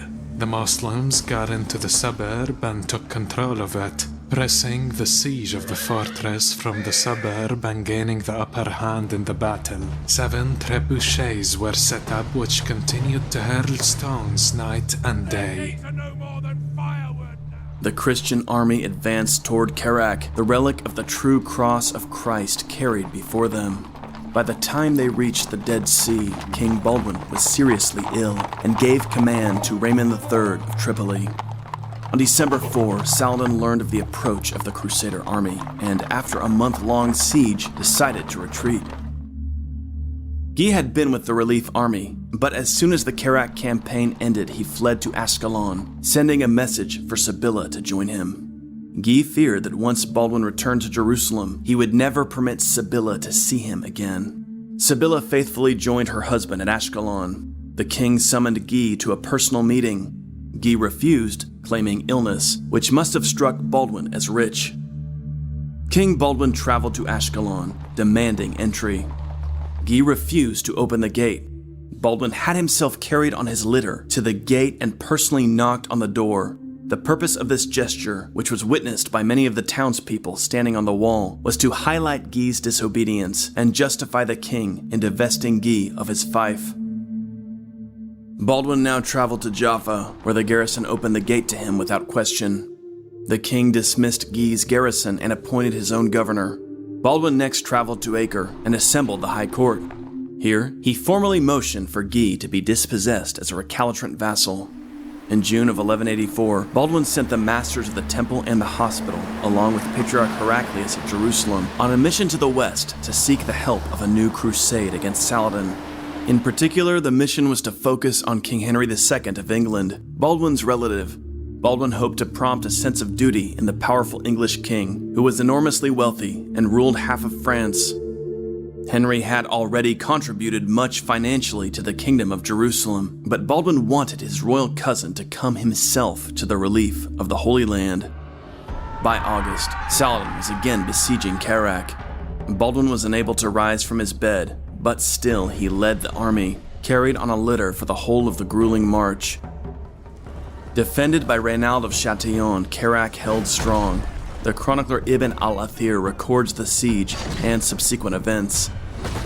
The Franks set out by night for Kerak, and when Saladin learned of that, he realized that he was not going to gain the upper hand on this occasion, nor attain any objective. He proceeded to Nablus and plundered all the land on his route.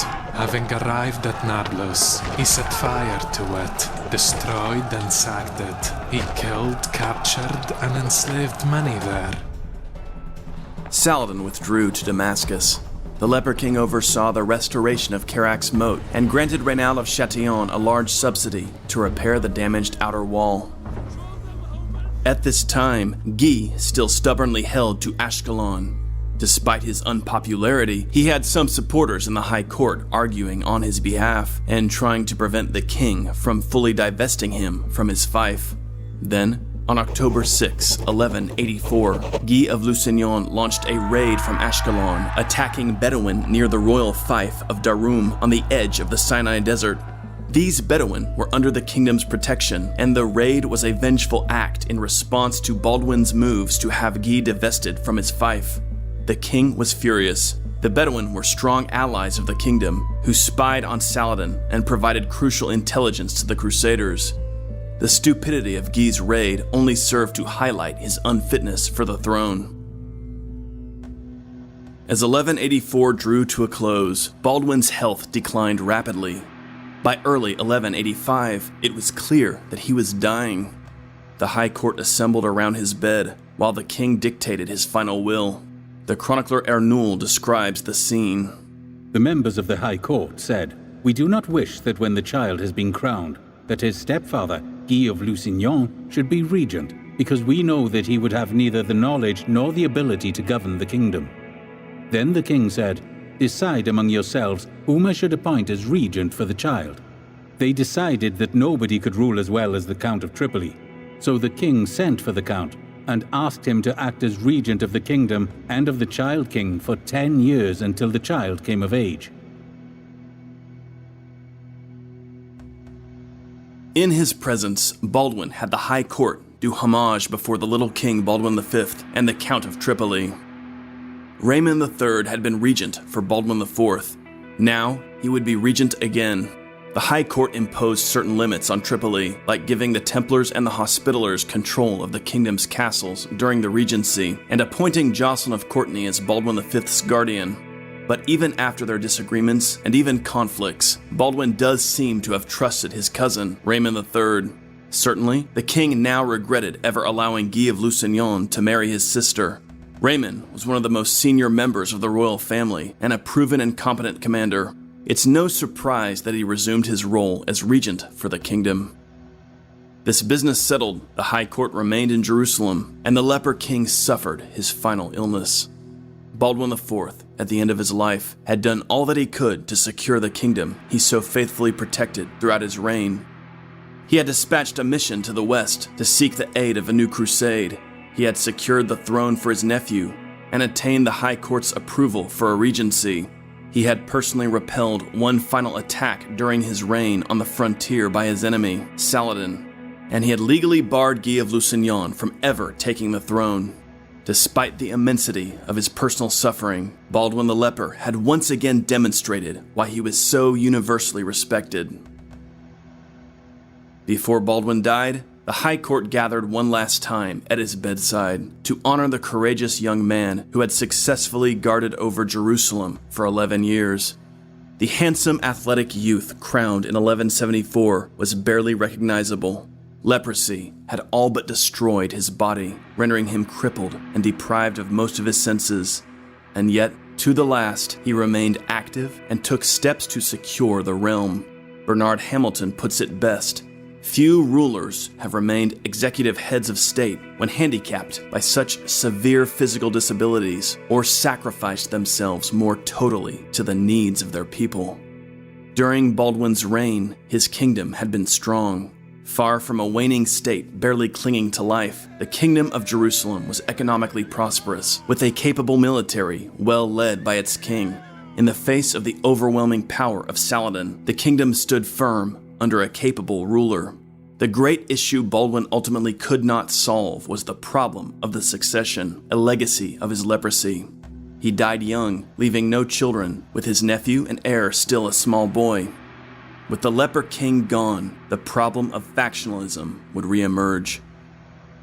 Baldwin IV of Jerusalem died sometime between March and May of 1185. He was not yet 24 years old.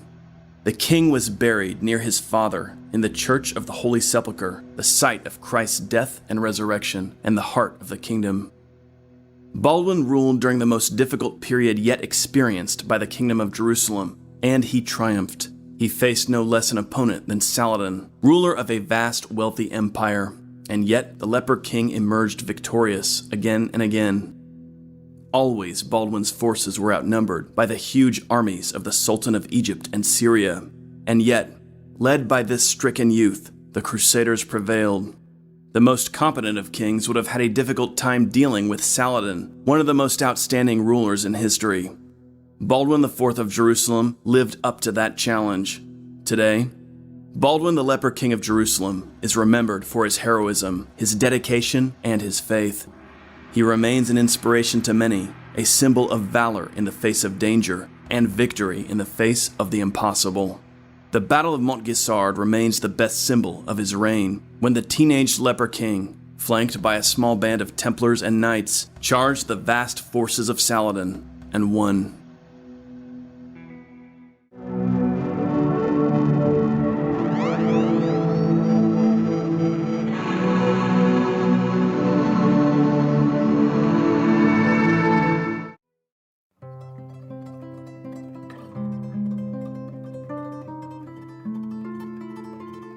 Around 1200, a baby boy was born to Alfonso IX, King of Leon, and Berenguela of Castile, daughter of the old warrior king Alfonso VIII of Castile.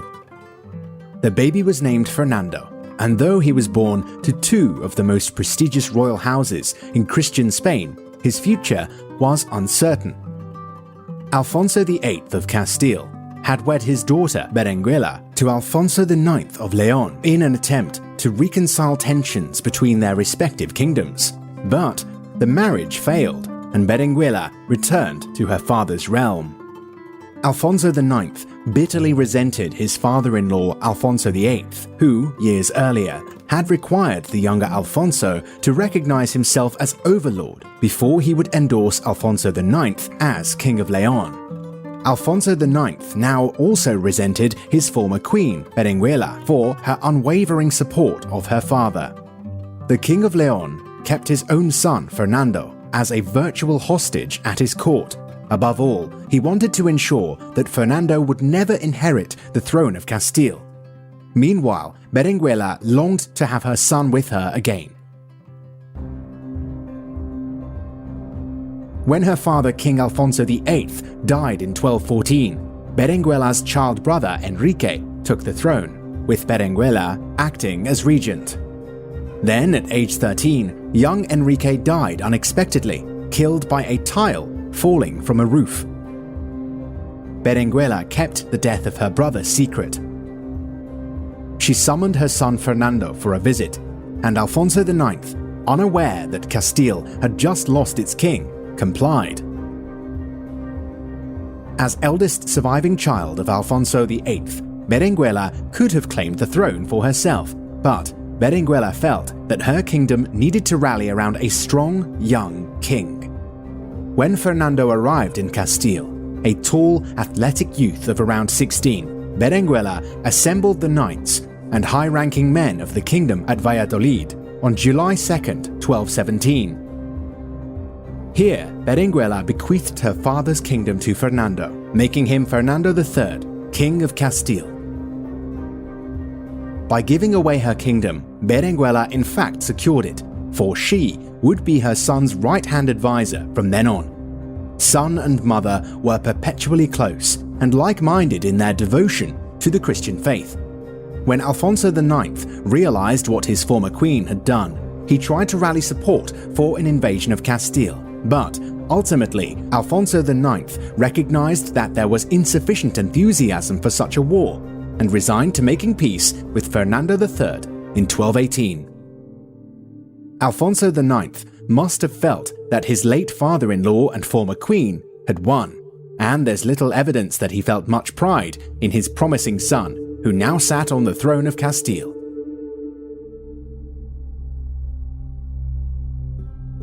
During this period, much of North Africa and the Muslim-ruled territories of Spain were dominated by the Almohad Caliphate, a Moroccan-based Berber empire that in the past had inflicted serious reverses on the Christian kingdoms of Spain.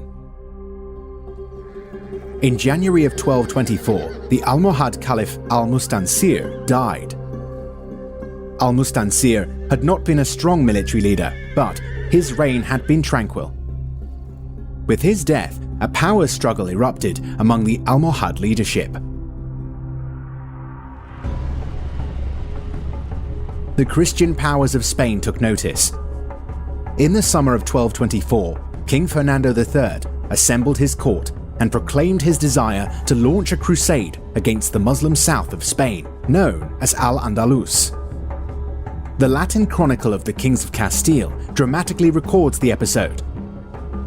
The king then commanded all the magnates and his other vassals and the masters of the orders to come to Toledo at the beginning of September, prepared to invade Saracen territory with him. The king himself, like a roaring lion, in fulfillment of his vow, crossed through Extremadura and entered Toledo around the Feast of the Assumption of Blessed Mary. Meanwhile, Alfonso IX, nearing the end of his life, also launched a series of vigorous campaigns to conquer Muslim lands. Alfonso IX always seemed torn about the succession of Leon and never fully settled the issue. However, when he did die in 1230, Fernando III and his mother secured control of the Leonese throne. Fernando III became monarch of a newly reunited Leon and Castile. The significance of the reunion of Leon and Castile wasn't lost on anyone in the Iberian Peninsula, whether Muslim or Christian. Fernando III was now the single most powerful ruler on the peninsula and well positioned to expand his crusading efforts. In 1233, he renewed his vows to subdue Al-Andalus, that is, the Muslim-held regions of Spain, as known by the Muslims themselves in their Arabic tongue. Fernando had already secured a foothold south of the site of his grandfather's victory at the Battle of Las Navas de Tolosa, and the divisions among the Muslims of North Africa and Spain were intensifying. The Almohad Empire had devolved into civil war in North Africa, while in Spain, loyalties were divided. Within Muslim Spain, two formidable princes rose to prominence: Muhammad al-Ahmar, the Red, and Muhammad ibn Hud, a mercenary from Murcia who attracted support because of his capability as a general and because of his pious dedication to Islam.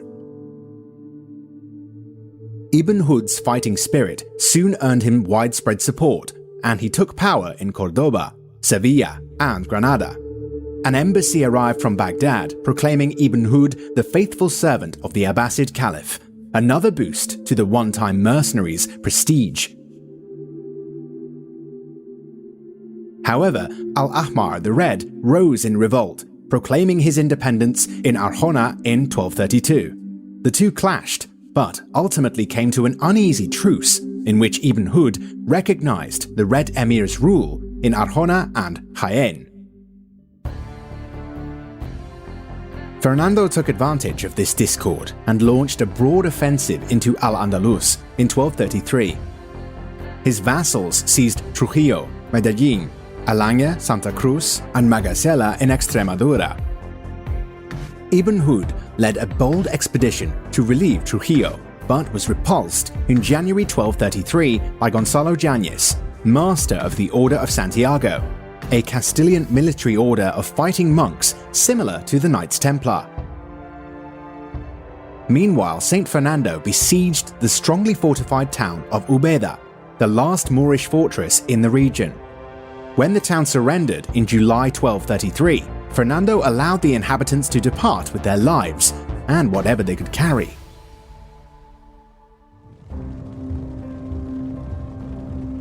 Throughout this period, bands of Castilian horsemen often operated independently on the frontier, taking advantage of the deteriorating situation within Muslim lands to launch small raids on towns, castles, and mule trains.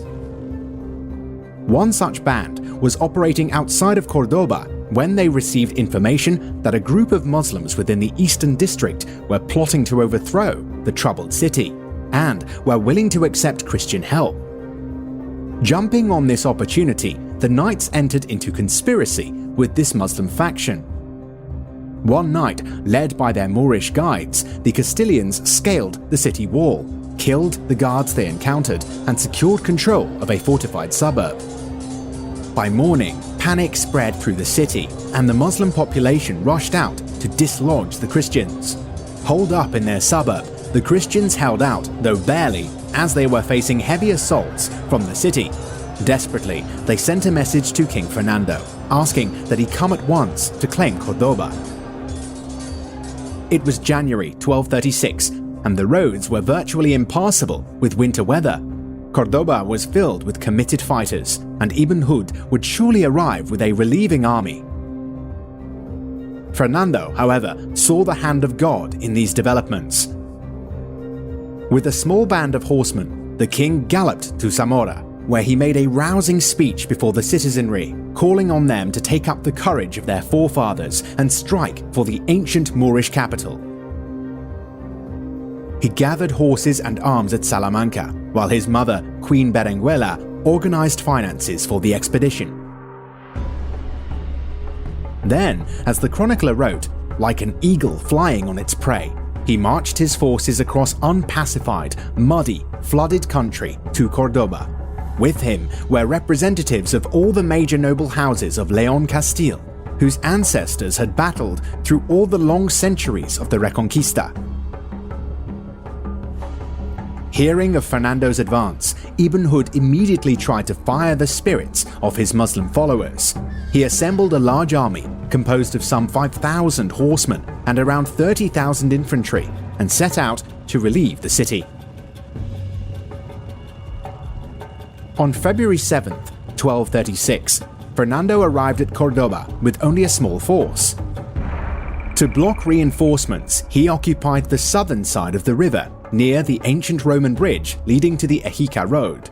Here, Fernando encamped with 200 knights. Fernando wanted to get to Cordoba even before his army could be fully assembled to raise the hopes of the Castilians who held the suburb within the city and to inspire the spirits of his people. Meanwhile, Ibn Hud advanced as far as Ejica, but here hesitated, concerned about reports of large Castilian contingents on the way to Cordoba. He advanced no further, then returned to Sevilla, leaving part of his force behind to monitor events at Cordoba. Meanwhile, Fernando's troops began to multiply around the great Muslim metropolis. The Cordobans grew desperate after Easter when the city militias began to arrive from Salamanca, Zamora, Toro, and the rest of Leon and Galicia. That spring, the Christians destroyed the fields and tightened the siege. Once it was clear that Ibn Hud was powerless to help, the Cordobans offered to surrender. Fernando took the keys of the city from its governor, Abu Hassan, on June 29, 1236. The king then sent Master Lope of Fitero to carry a cross into the city and hoist it on the highest tower of the Great Mosque. That very evening, the mosque, with its labyrinth of columns and arches, was consecrated as a cathedral by the Castilian clergy, dedicated to the Virgin Mary, Santa Maria. The next day, Fernando himself entered the city with his army and heard mass at the cathedral. The king then occupied the magnificent palace held by generations of Muslim rulers since the early 8th century. There, he sat on the ancient throne of the caliphs, surrounded by his knights. It was a milestone moment in the history of Spain. Cordoba, the magnificent capital of the Umayyads, the city most cherished by the Muslims of Iberia, was at last taken by the Christians. It was to Cordoba that Pelayo of Asturias was being taken as a prisoner in the 8th century when he escaped and began the Christian uprising against the Arab conquerors. It was to Cordoba that Almanzor, the ever-victorious, had dragged the holy bells of Santiago de Compostela some 2 centuries before. Cordoba's fall was felt very deeply, but very differently by both sides. To the Christians, it was a thrilling triumph. To the Muslims, it was a heartbreaking loss. The Muslim chronicler Al-Himyari described Fernando III as a mild man, one with political sense. Fernando allowed the Cordobans to depart the city, taking with them whatever they could carry. Should they choose to remain, they could continue to practice their faith. Archbishop Rodrigo of Toledo, recalling the events, wrote, "To repair an ancient wrong, King Fernando caused to be carried back to the Church of Santiago and restored to it the bells of Santiago, which Almanzor had carried away to the Mosque of Cordoba, where, to the distress of the Christian people, they were hung as lamps." Once more, the ancient bells would ring at Santiago de Compostela. Fernando's victory at Cordoba reverberated across Christendom. On September 3rd, Pope Gregory IX issued a bull praising Fernando's conquest and granting him substantial funds designated for future crusades against Al-Andalus. The fall of Cordoba opened the valley of the Guadalquivir to Fernando, and in the coming years, many castles and towns once loyal to Cordoba surrendered to him. The loss of the city was a grave blow to Ibn Hud, who never recovered his former prestige. Unrest continued to spread through Al-Andalus, and in 1238, Ibn Hud was assassinated by one of his own followers. It was an unfitting end to a man who had shown courage in the face of a great trial, even if ultimately he had faltered in the end. Ibn al-Ahmar the Red profited from his rival's death and strove to fill the void of leadership in Al-Andalus. His own followers proclaimed him emir at Malaga and Almeria, and he established his new capital at Granada, thus founding the Nasrid dynasty that would play such a dynamic role in the coming centuries. Here, the Red Emir began the fortifications that would become the magnificent palace of the Alhambra. Thanks for watching. We'll follow the exploits of Fernando III in a future video. Now, check out our documentary about Queen Isabel of Castile and her campaign to take Granada. Click on the video linked on your screen to watch now. Also, don't forget to subscribe to this channel and check us out on Patreon, linked in the description below.